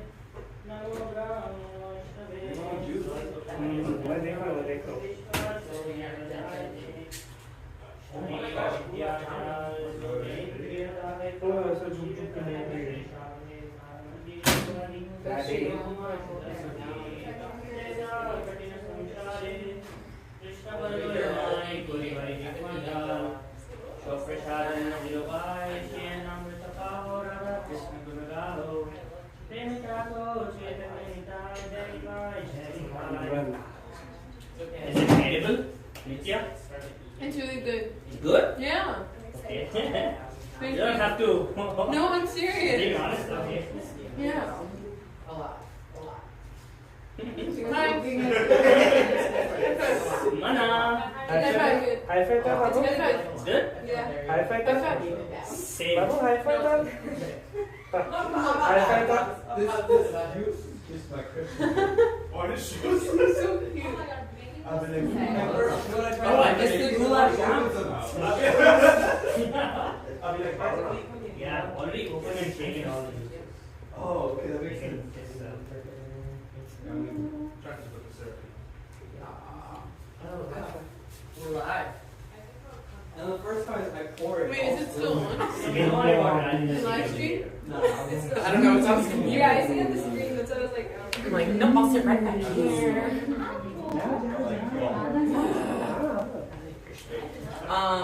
So I was watching Kirtans by Havidas. I love him. And I'm watching all of them, and all of a sudden there you are on the Sangha, the Sadhu Sangha on stage playing the flute. I was like, Where is this? Yeah, place for him was. that's crazy. I love him. I love him too. He's actually. And I love his son too. Yeah. Where's the my video? play? Oh yeah, I don't know. I think it was 2019, 2018. Or what's it? Sadhu Sangha. Yeah. Havidas. You should come to Southern Sangha. I know I want to. It's in Texas. I know I didn't buy tickets, and the house was really expensive, and this whole thing. Yeah. One day. Yeah, definitely. I can't believe how long the drive is to Texas. I don't know why I thought it would have been like Oh no. 7 hours, 6 How far? hours. 6 hours is just New Orleans. 13 hours. 13. Yeah, New Orleans is 6.5. Crazy. That's it? Are you going to Sadhu Sangha? Not in my budget. Me neither. How much does it cost? Well, it costs 500 per person. For like a room for one person, if you had. Usually, like, yeah. Yeah, It's no. like when you split it with people. Right. It's when you split it, so it's cheaper. Meeting new people. Yeah, she does this. I'm retaining your face. This is yummy, Shriram. This is really, really good, Shira. Yeah. The rice is We're awesome. getting you to cook more often. How is your paneer so crumbly? And I like that you cut the pieces small. That never happens. Yeah. One big I piece. I do this way when I cook for myself too, because I like to have paneer in every bite. Yeah, Yeah. that's exactly what I'm doing. Yeah. He I gets make it. it Because small otherwise, I'm like, pieces. You're the cook now. How did you get the rice so fluffy? It's cooked perfect. Instant pots. Oh, you Yeah, use one that's of nice. the rice pots. I need to get I one. need to get one of those, man. Yeah. I've never used one before. Mm-mm. And the strike guys, it's great. I feel like I always end up burning the bottom of the rice. Mm. Just get stuck on the bottom. He puts ghee in first. Ah. Come here, I make you instructions. Yeah. Oh, I haven't had Indian food in a minute. Because I haven't had temple in a minute. I know. Oh, we finally got dosa batter just like you. Yeah? Went through in like. In a second, yeah, I've been buying those. So So that's this the one is thing I've been needing. Soumya and Sagar. Nice to meet you. So I know her since my master's days in Connecticut. Wow. Okay. Very nice devotee. Her mom Nice. is Radha Govind Maharaj's disciple. Oh wow, okay. Yeah, they all grew up with Amarendra Prabhu. Nice. Oh my Okay. god. That's cool. That's all you needed to say. That's Sagar, her husband. Nice So to he meet you, works Sagar. here in Amazon. Oh cool. Very Okay. cool. Software. And what's the baby's name? Smana. Mana. Yeah. What does that mean? Divine. Divine. Yeah. You could see by how she was attracted to the divine. She was So going it's to going straight for Jagannath. Yeah. Like a bullet. That too. Come to me. I want to lick it. Look at her thought. Not my thought. Please. It's just paneer brain. Give him a break. Are you not eating? I eat. Are we live streaming our eating? Yes. He got inspiration from his wedding. You know, because at weddings they always like film the people Yes. eating. They're just like, this Especially is the they best. do close-ups, like right when you're putting food in your mouth, and your Wow. most awkward position, like your mouth is like this, and they'll take perfect video. What was the best part of the wedding? Best part of the wedding? Yeah, what was your favorite part? Like the part that you like, this is So so the nice. day before the wedding, so the right before the reception, they do something called the in Tamil they call it Maapplai Arazhappu. Basically means inviting the groom. So that was really fun. So they had that was so we walked, we went to a temple, just me, and then we prayed, and then when coming back they had arranged Just this gonna chariot. Audi convertible, and then Oh, I was just wow, standing on yeah. the convertible and then waving to everyone. They had Dang. drones and everything. Is this like the Bharat vibe? Like that kind Yeah, of it's thing? Bharat. Yeah. That's so We saw fun. that part. It was We a saw red- you it was smiling, a red- walking, you like you were feeling it. You were absolutely feeling it. But the Then whole we 2 got hyped. days was very, very nice and very fun. We got more hype seeing you hype for that part. Yeah. When we saw it, we were like, right, now I'm ready for this wedding. It must be exhausting. It was, but like after a point you just forget it because from 25th till like 2nd, I slept 2 hours, 3 hours every night. So after a point you just forget about sleep and then you just go through the motions. And so what time did the wedding ceremony happen? Like in the day? Was it nighttime or? No, in the morning. So weddings always happen in the morning Right, in okay. South India. Okay, So I was kind of confused by that. I thought it was nighttime. the so- day started around 3:30 a.m. and then the actual ceremony of tying the Mangal Sutra was around 8:30. 7 a.m. So 3 a.m. and then from 3 a.m. 3 a.m. Yeah, the ceremony started at 3:30 What? and then the actual Mangal Sutra happened around 8:30 and then there was yajna after that for another 4 hours. So we're fasting for the whole day until 2 o'clock or something like that. Yeah. From 3 a.m. Yeah. Why so early? So Like Brahma Muhurta time. No, like so the muhurta for tying the Mangal Sutra was 8 to 9:30. So because of that, there were like 4 hours worth of ceremonies before actually tying the Mangal Sutra. So everything started at 3:30. Damn. I don't know how you kept that smile during the pictures, man. I was getting tired seeing you smiling. I was like, man, my cheeks hurt.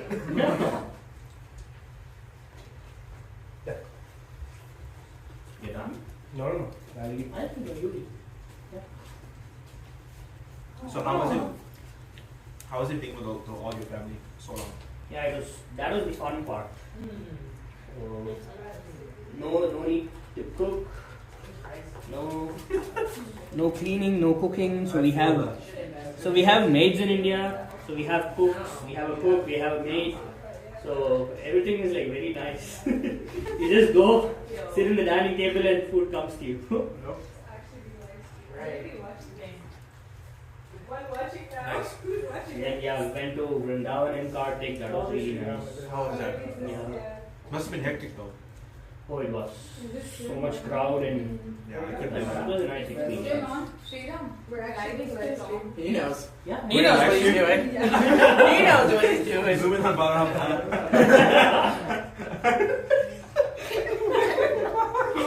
For the one I think attendee. there's only one person watching. We should be good.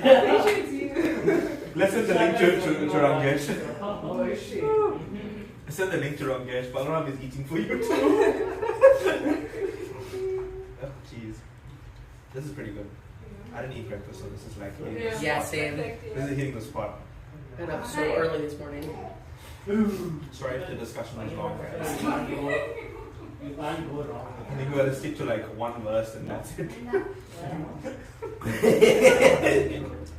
We thought we'd be like running through it. That depends on the question. We had a discussion. That's good though. Yeah. That's good though. Which is better, yeah. Yeah, sorry. That's not my fault. No. It was nice. Never apologize for learning. Yeah. I think we just need to take into account that that's how long it's gonna take. And prepare everyone. Listen. We're about to set you for a while. Prepare your mind. This is our normal Saturday program. You're used to it.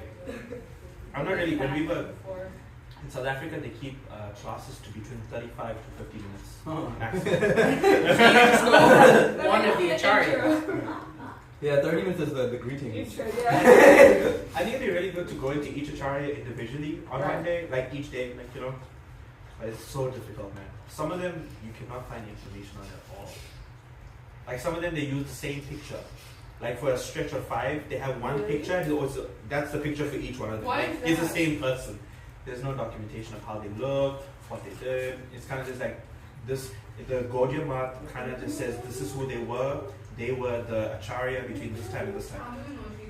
All they record was that they can attest that during those years they were in the temple leading everybody. They were the person that everybody looked up to.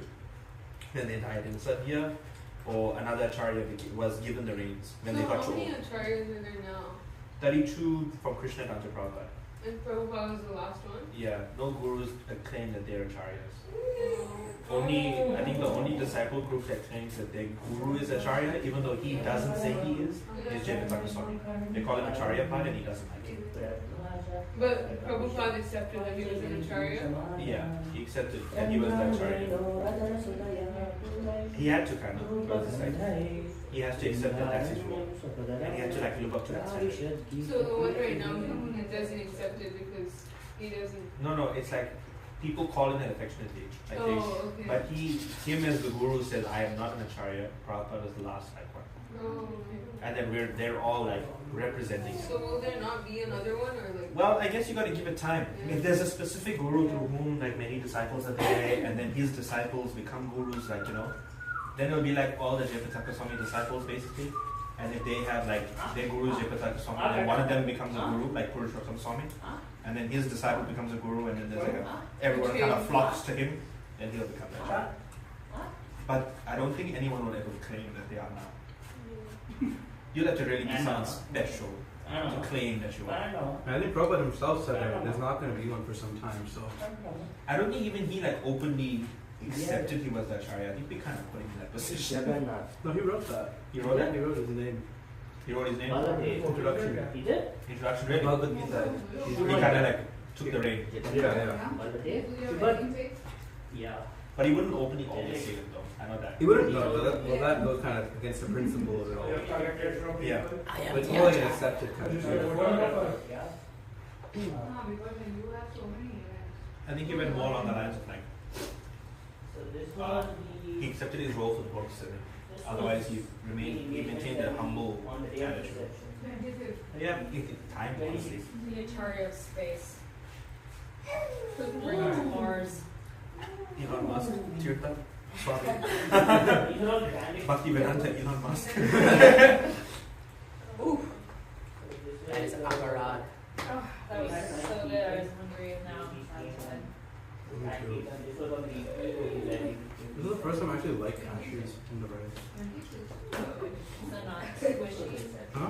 They're soft. They're soft, yeah. Otherwise, in lemon rice and stuff, it's just so expensive. Like, there's no point to it. Eat a bite. It costs $5. Have you ever seen a cashew fruit? You have. You live in India, I'm sure. I haven't Have you seen cashew fruit?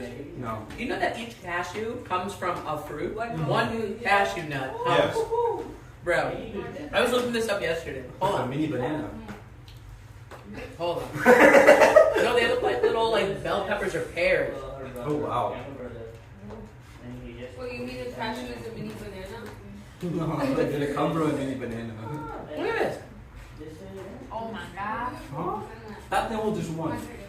One nut, and the shell of the nut is full of acid. You can't even touch it with your bare hands. You have to wear gloves, and you have to roast them before you can peel the shell open. That's why cashews are so expensive. At that point, you're just like, why did you even decide to make this important? Insane. It tastes good. But does this?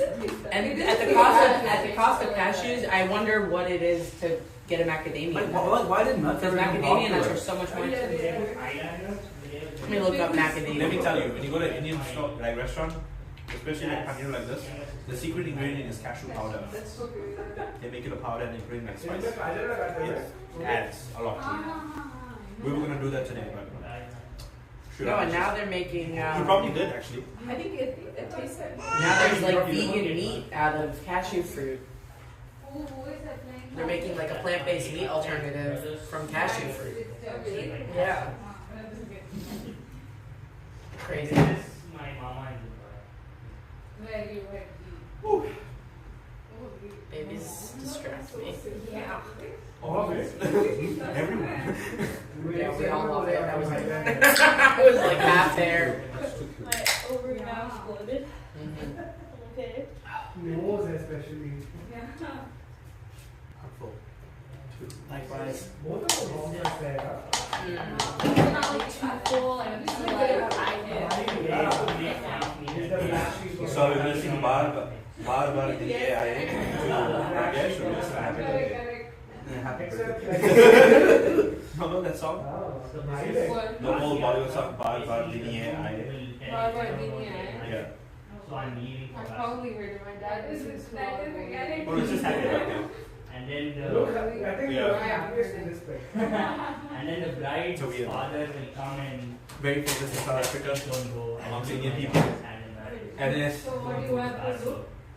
There's like some mantras that needs to be chanted, and there's then one says, version okay, where they did it and it was like just happy birthday to Sunita.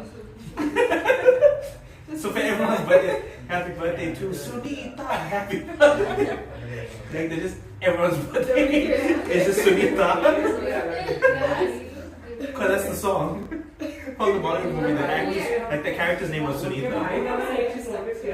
And so no one Have you changed seen it. those like videos, those reels or whatever of like Bollywood movies if there was no no sound? Oh yeah. I'm gonna show you the funniest thing. I died. Oh my gosh. Oh, they're hilarious. Absolutely. Yeah. Has no I heard significance Patan to was the saying. wedding. Pathan, you saw it? Kush saw it. He said it was dumb. My parents saw it. They didn't like it. It looked like it would be stupid. He's like, dude, Shah Rukh Khan is Shah Rukh so Khan's old. movie, Why and is it's he like like this gangster in the movie. role? He's like almost 60. He's got like a full like six-pack abs. You Oh know? my god. But like, there's like an age for And he that looks role. photoshopped Like, now. yeah. His face This is- is It's real though. This is right after But it looks like. It looks like that because of probably how they graded the image, like when they filmed it. Because India likes to do this thing where they sharpen the details, so it makes it look a little cartoony. But it's like because he actually sang they don't film in like 8K, in this photo. which most Hollywood movies do, and then they downgrade it so everything seems really high quality, crisp. Like you can see all the details. They still film in 1080 or 4K. So there's a separate ceremony called They have to Nalapur. up-res it, and that's what it makes it look like.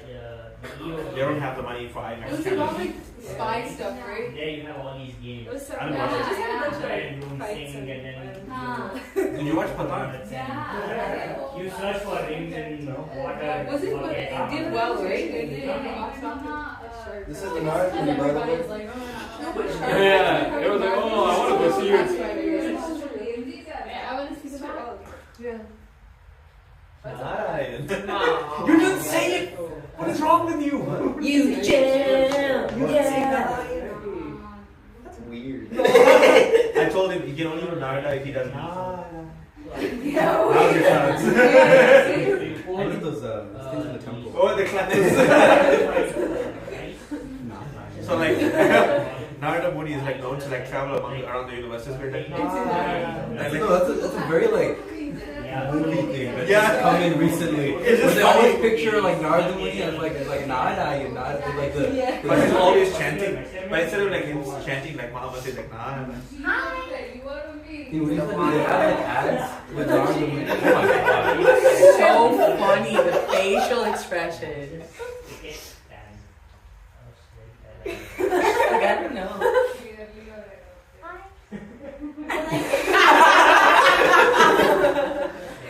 Hello. That was so mischievous.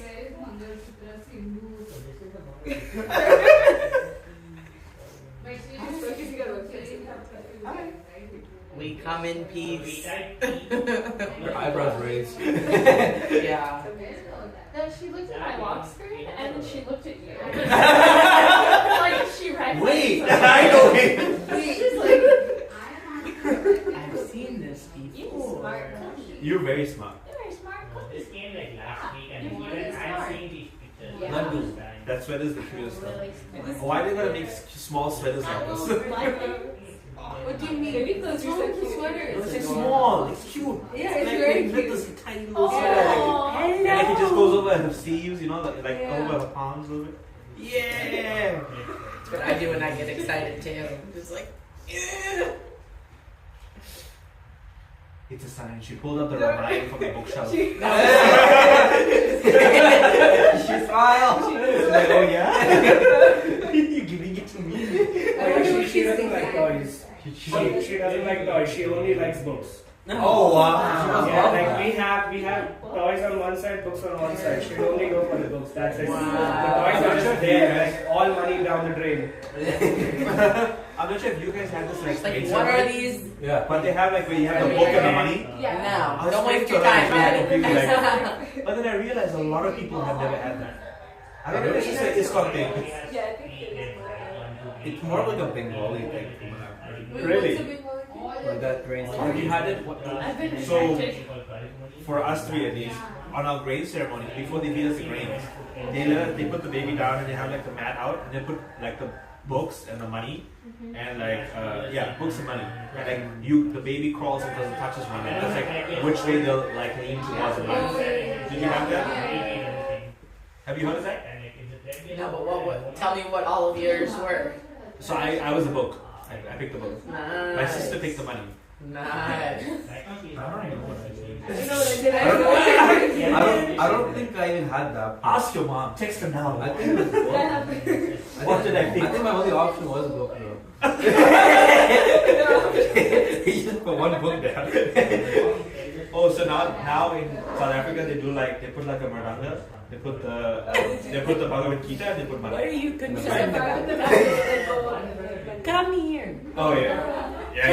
Now they've added the maranga. It's like you're gonna be a Kirtaniya. Oh You my go that way. God. You go that way. What is this? We're listening to for now 24 Kirtan for at least 2 years. That's my foot. Smana. Your feet are Smana. so tiny. Smyrna? I'm just trying to see what she likes. Why are you so pessimist? Smyrna! That weird city you guys have here. When we take you to Smyrna, you'll like it. That's a city. Yeah, that's why I said it's like a weird ass. How is it spelled? SMYRNA. What comes up with these Why? It's probably like from Why is there an Athens in Georgia? And there's Rome, there's Athens, and Atlanta. It's just Italy here. There's Rome? They just don't know how to make pizza. Rome, Georgia, yeah. You didn't meet Prem before, right? Actually, was This boy used to. They both get the young my friend. So Prem used to live in Rome. He used to come like meet up with us. Do Kirtan. He told me that first, and I was And like, he lives in Rome, Georgia. It's like towards going towards Tennessee. It's like up north. Tennessee. Let's go. Tennessee neighbors, Georgia? yeah. Of course, so. Yeah. So Georgia's here. Above us is Tennessee. The lowest is Florida. Where's Kentucky? No, Kentucky's above Tennessee. So no, yeah, Kentucky's above Tennessee. You're gonna go Oh, through it's so Tennessee. near it. Why is that? I was like, what is the attachment to Kentucky? Why? It's very close. She's like, I've seen KFC. Tennessee. Where's Kentucky? No, I Tennessee is very long. So Yeah. at the border between Kentucky and then on the other side Georgia is very thin. So it very quickly you can go from into Tennessee and into Kentucky. Yeah, okay, see, so there's validity to that question. We also have South Carolina to our east. Okay. To our west we have Alabama. Okay. And then to the south we actually have a border with Louisiana, like a tiny one. No. I said that already. I'm saying the South has no border. It's just Is Louisiana like Louisiana's like 3 states down. No, it's like a thing. It's like a boot. It's like There's you're no talking way. about the tip. We're gonna figure it out. There's no way. I don't think it really matters, honestly. I thought you knew what the recipe. Wait, what? This is gonna blow my mind if that's true. Oh my god, the country. The state. Nap or naps. Am I wrong? It might be close. It might just be really close. No, it's just Florida. Because Louisiana is Really, like really just Alabama, Do you have water for Mississippi, and these? then Louisiana. Where's your map? I mean, or are you gonna cut them and? Okay. I'll just cut them and put them in boxes and put them in the fridge. Yeah, Louisiana's no. Oh, and they say It's like going in circles. interesting. They stay for like 2 okay. weeks Yes, please. if you put them in the Oh fridge. no, so yeah. Wow. I think it's I'm talking yeah. about. Just like I was so excited. These are spring. They're irises. I thought like this these was spring rain irises. and water, put them Yeah, in I thought a that tight was box. yeah. and then- These two go So down these below. Right. these flowers that I've kept, they are like 3 weeks. Mobile. Yeah, I can see the daisies in that Pensacola. being there, but I don't know about This is too irises. confusing. But you'll try it because they're so delicate. But you'll try it. I've never used these flowers before, so No. You come from I'm Singapore. excited. Why don't You we have sit- one They're so city. pretty. They're from. It's just like a spring flower. We get why They're you like have a my problem. favorite flower. But you know what? It's actually really interesting how the states were formed. When we travel, we try to go through history. We drove through New York, and when you go up to the states, no, it's actually quite interesting how they form. What when And we they all kind of leave? stick When towards we that. all leave? What was You're from Africa. I thought you go like pay respects. We You made the expect- Underground Railroad, bro. Huh? We made the road. No, you did it. White people did it. It's the long walk to freedom, okay? Leave us alone. I love that this is being live streamed. Oh my god. Why is No this still being post-it. live streamed?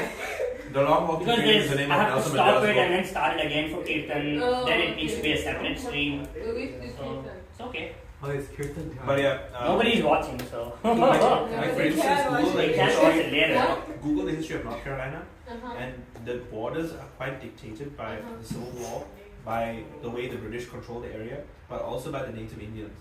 Like for instance, like the Outer Banks, Uh-huh. a very prominent area for when settlers came in, And Christianity. and Christianity. Yeah. And And so it's quite interesting. Philadelphia, very interesting. I would say that history is pretty complicated, Uh-huh. and a lot of significant events in the Civil War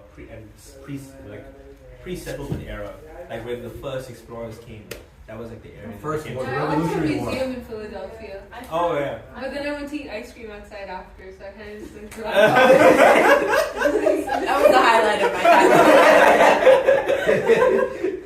I went there once. I went to the Ujjwal of all people. I found out Thursday morning that I There was like a related to row of James museums, I Madison. feel like. The president. I remember the ice cream. I want to go to the mall in Washington. I'm that white. The National Mall. Yeah, the National Mall. Not the mall. What do they call the mall? The National Mall. Why do they call it the mall? The mall. A mall. The word mall is supposed to be like a stretch of an area, like where things okay. are. Yeah, like I where was things like are so propped on. confused. I Isn't kept that seeing what on the a map, mall they're like, why is it green? Mall. It's like an outdoor mall. No, it's nice. Very nice though. I want to How go, long did it take I us want to to go to walk the from one government city to place. I want to see museums. I've been to 25, 26 states. Another 24. Oh man. Wow. What have you done? Philly I've touched, so but I don't consider Pennsylvania as visited. The north of Pennsylvania is beautiful. I've seen so many recent like travel like vlogs and stuff. They're going into the nature of the mountains. It's amazing. That's something that's like I went to camp in Pennsylvania. I don't even remember. I've been to where. 6 I remember you told us. I remember 6 states. So random. What like Georgia? Oh, 7. I didn't count Georgia. Kentucky. She didn't count Georgia. You went to Kentucky. Wait, California, New York, New Jersey, Georgia. New Jersey. Hey, if you brown, you didn't go to New Jersey. There's something wrong. I haven't been to New Jersey ever. Actually, I have been more east than Georgia actually. that's so sad. Wait. I haven't been This more is the East Est you have been? Yeah. Oh my god. Yeah. And you're so east, you're in the south. I prefer to be in the south, I think. Oh really? Yeah. You think you're a country boy Huh? on the inside? No, I'm just like We're gonna take you to Nashville, get you like a Stetson, get you some cowboy boots. Nashville is in Tennessee. Yes. Correct. Yes. got it. What's the capital of Kentucky? I'm forgetting. Louisville. Oh, Louisville. Louisville? Yeah. Louisville. Louisville. That's where they make the bats for baseball. Louisville. Louisville Sluggers. Ooh, who's supposed to Yeah, know but that? there's nothing in Kentucky. Kansas, Kentucky, Louisiana, Kentucky Fried Chicken. Kansas. just fields. Kansas is one of the worst places on planet Earth. Do not go there. I want to go there. I felt like I was in a loop. Literally, there's nothing. You'll Is only there see a- like miles and miles of cornfields. There's Is there a nothing. national park in Kansas? No. No, one That's a really sad Karen, state. she actually went to Karen. I actually saw her yesterday. I saw her scrub the curb. Because there's nothing. Damn, like nothing at all. Literally nothing. What about like The turn she looked at Like, me what Karen doing a Karen move. the west side where it's like, isn't that like prairie land? Don't they But have she like? went. No. What is the prairie? It's still There's some fields. pretty Is it stuff still you fields? can The do. west of Kansas is Colorado. Colorado's nice. Yeah. Colorado is nice. There's some You nice leave Kansas water and have fun, and then you wooded come areas back. in Kentucky, I think you just have to know like the right place to go. There's nice nature Yeah. areas, but not national parks situation. Where? But in Kentucky, Kentucky. small places like. Kentucky has. That's a bluegrass state, right? Kentucky has Mammoth Cave. That's interesting. Kentucky has Mammoth Cave National Park. That's the the one, biggest yeah. cave That's the system big in the one, world. Yeah. Yeah. So Biggest case that is very, very nice. Have you been there? Yeah. How is it? How do you like take hours inside? Yeah, so they have a guided tour that's like 3 hours, Uh-huh. and then there are multiple other caves that you can just visit. On your own. Yeah, That's there are crazy. 2-3 tours, and then I've been there 2 times actually. Mammoth Cave. But Georgia has a lot. Like if you go to North Georgia, you know, we've been, you guys, and if you're going to North Georgia, the amount of stuff to see. Water, There are like 10 different mountains. skate parks in Georgia. That's crazy. Yeah, Georgia has so much to see and do. Like in We terms gotta of go to just Canyonland. That's like the little. Canyonland is very beautiful. Yeah, it's like The mini little Grand Canyon? Mini Grand Canyon. we were meant to go. When were we gonna? I feel like Harshan was like, he said like it was. Oh, we were going to the Grange, but then like everyone was like, "Nah, I'm not in the mood." That was nice though. They coming to do Kirtan again, Amala, and then we announced that Kirtan Mela thing. Lakshman's doing it. So you go to Kentucky and there's another one right next to it. I think West Virginia. Red River Gorge is also. Why is it during spring break? Yeah, West Virginia is right above Kentucky. No. Yeah. So there's Red River Gorge is also very beautiful. 21st to 23rd. It's a week. Some random weekend. I I don't know why. Virginia, Ohio, But it's a weekend. Right? Oh, Akshay Tritiya is on a Yeah, weekend. Ohio, like to the right is West Virginia, and What's the Pennsylvania. capital of Virginia? And then Virginia on the bottom. Virginia? Richmond. Is it Richmond? Oh, That yeah. seems so like too. No, that's true. No, because DC is its own state. Yeah, Yeah, DC. Virginia is Richmond. West DC Virginia is is just. Charleston, I think. West Virginia is its own state? Yeah. Yeah. Yes. Bruh. Is it Charleston? Listen, What's Charleston? Charleston Temple is of in Gold. South Carolina. South Carolina. Huh? What's the capital of West Virginia? big temple there in West Richmond. Virginia. Really? Yeah. Oh, wow. Virginia is How am Richmond. I Virgin- supposed West to call Virginia? it? It's where 24-hour Kirtan happens. New No Vrindavan. idea. West Virginia is not an Wait. Alexa, It is. It is. what's the capital of West Virginia? West Virginia is its West own state. Virginia's capital is Charleston. Oh, Charleston? wait, what's the capital of South Carolina? Columbia. I thought New Really? England. Alexa? Alexa. Columbia. Alexa, what's the capital of South Carolina?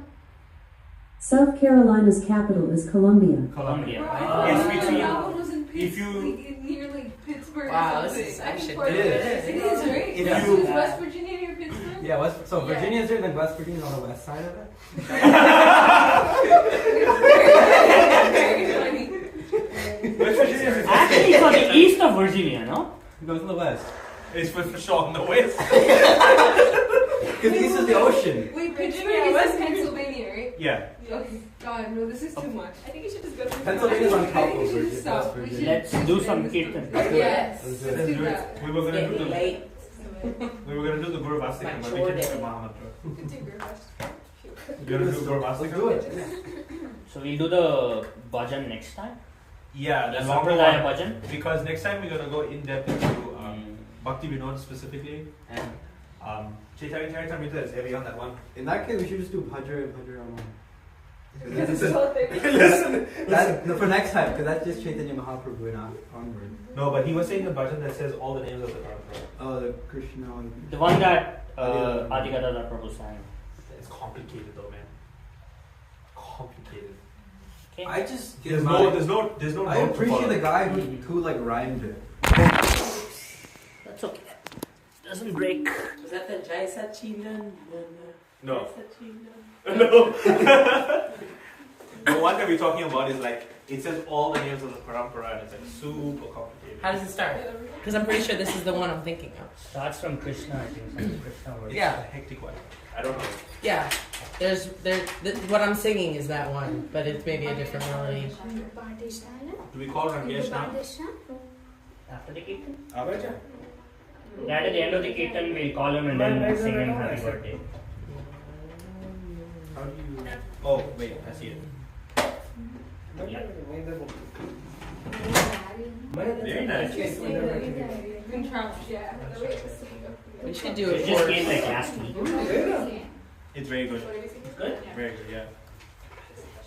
Huh? What are we singing? Who's singing? What are we singing? Okay, what are we singing? Balaram, anyone? I. Just do Mahamantra. Yeah, can we just do one? Sure. Any tunes? Do your best. I like that.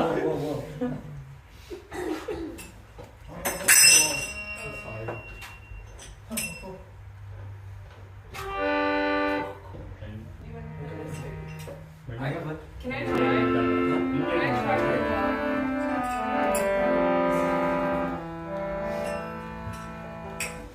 Balaram with a Balaram. Trying to think. Give me a sec. You want a chair? She's going near the shoes. So. Hi. You can come dance for us in the Yeah, she circle. does. Yeah, she does. That's precious.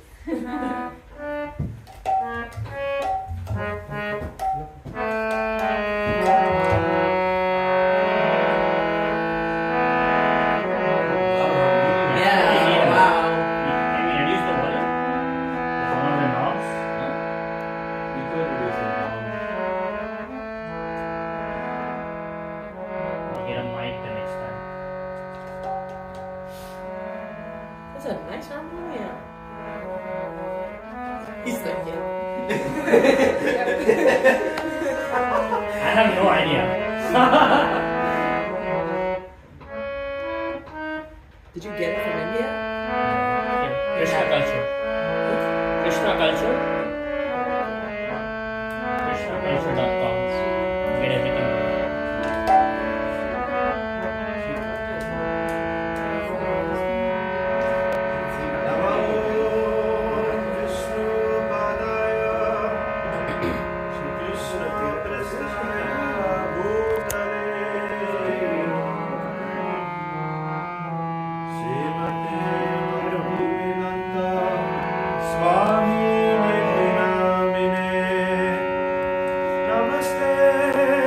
Saraswati Devi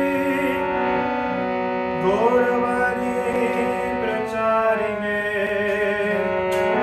Nirvishesha Shunyavadi Pasyatya Deshatarine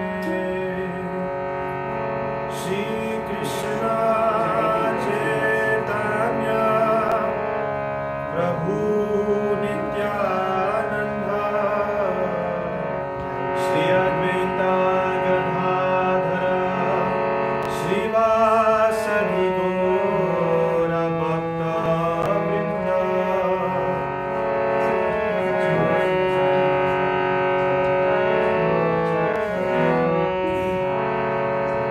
Hare Krishna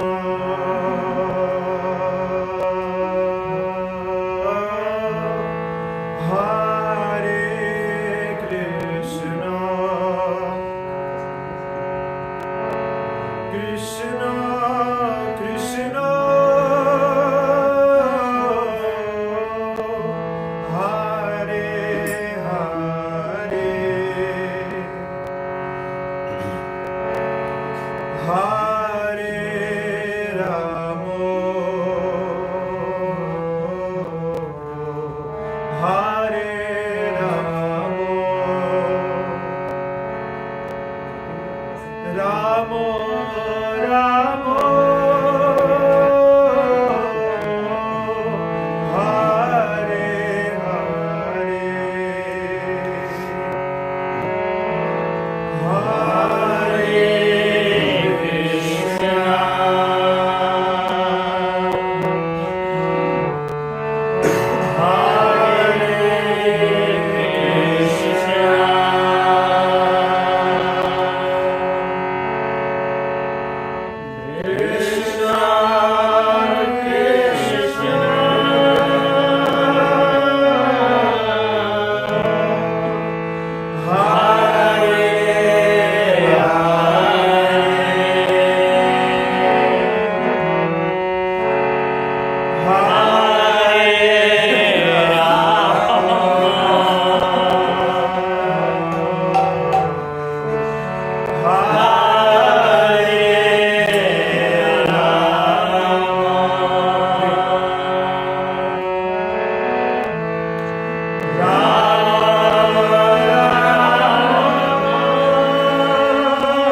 ecstatic.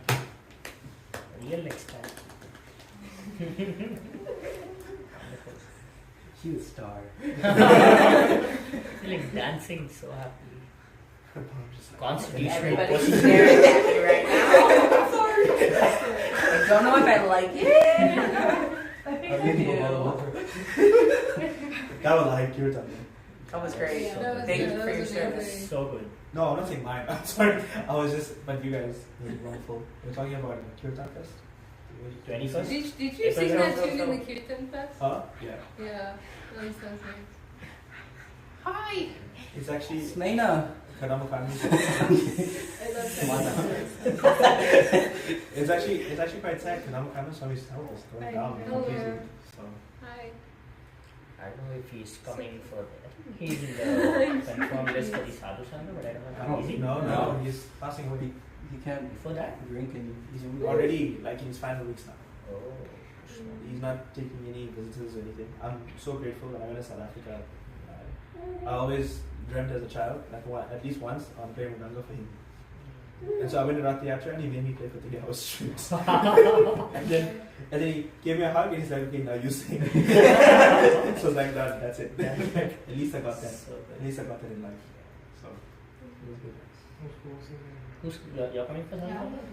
I'm trying to see. The parents are going to Prabhupada Memorial in LA.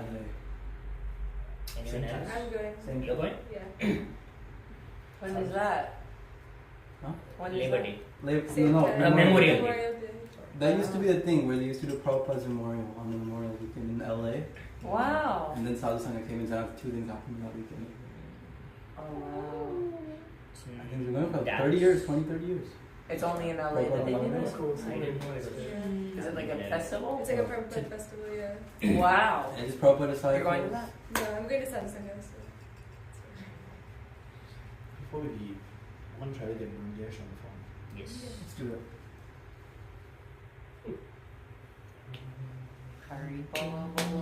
So are we doing happy birthday?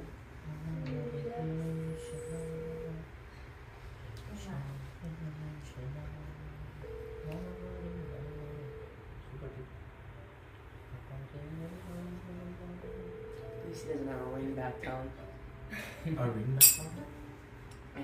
Oh, that's a thing in the US? I've never heard of anyone Okay. doing that. It's like a song that you put on as Yeah. you're like That's very common in India. But I've Really? never heard anyone do it in America. it's like back in the day.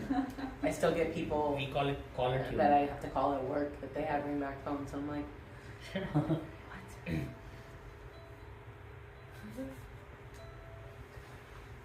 Come on. Watch it not connect. High five. He's gonna. Did he pick High up? five. Wait, hold on. I'm going to. Like this. Get on data. Yeah, I'm on some Like video. this. Oh, And no. again. High five. Alright. Everyone. Try again. One, two, happy Happy birthday. birthday! Why did he disconnect? It's like I saw Okay, everybody wait. there. Wait. So we're gonna put it right here. Happy birthday to you. Happy birthday to you. Happy birthday, dear Langesh. Happy birthday to you.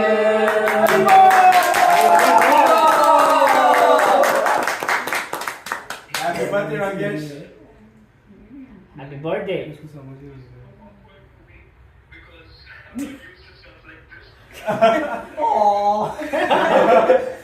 But I think we can all say we wish you all the best, and we wish you were here. But we're looking forward to when you come back so we can celebrate you. Jai. Come back soon. Come back soon. We miss you. Yeah. We have cake ready. We have cake ready for you. Only time separates it. You and the cake. But we hope. I said only time separates you and the cake. It's gonna be a stale cake. But we have. No. I'm not sure if you can see who's here, but we have Ken, we Prabhupada have said Brenda, we have Nitya, So- It hasn't we come have yet. Sri Ram, we have Baba. Prabhupada said all the temples are already And there. Shanti's in the Only back. time separates me from it. Everyone's wishing you. So he was I wish saying you all the best. That makes more sense. Thank you very much. And yeah, I mean, I look forward to seeing you guys. I was watching the whole program. It seems to have gone well. He's the one dude. I thought as much. I was like, he's probably you. But no, we're thinking of you and we hope you have a good day.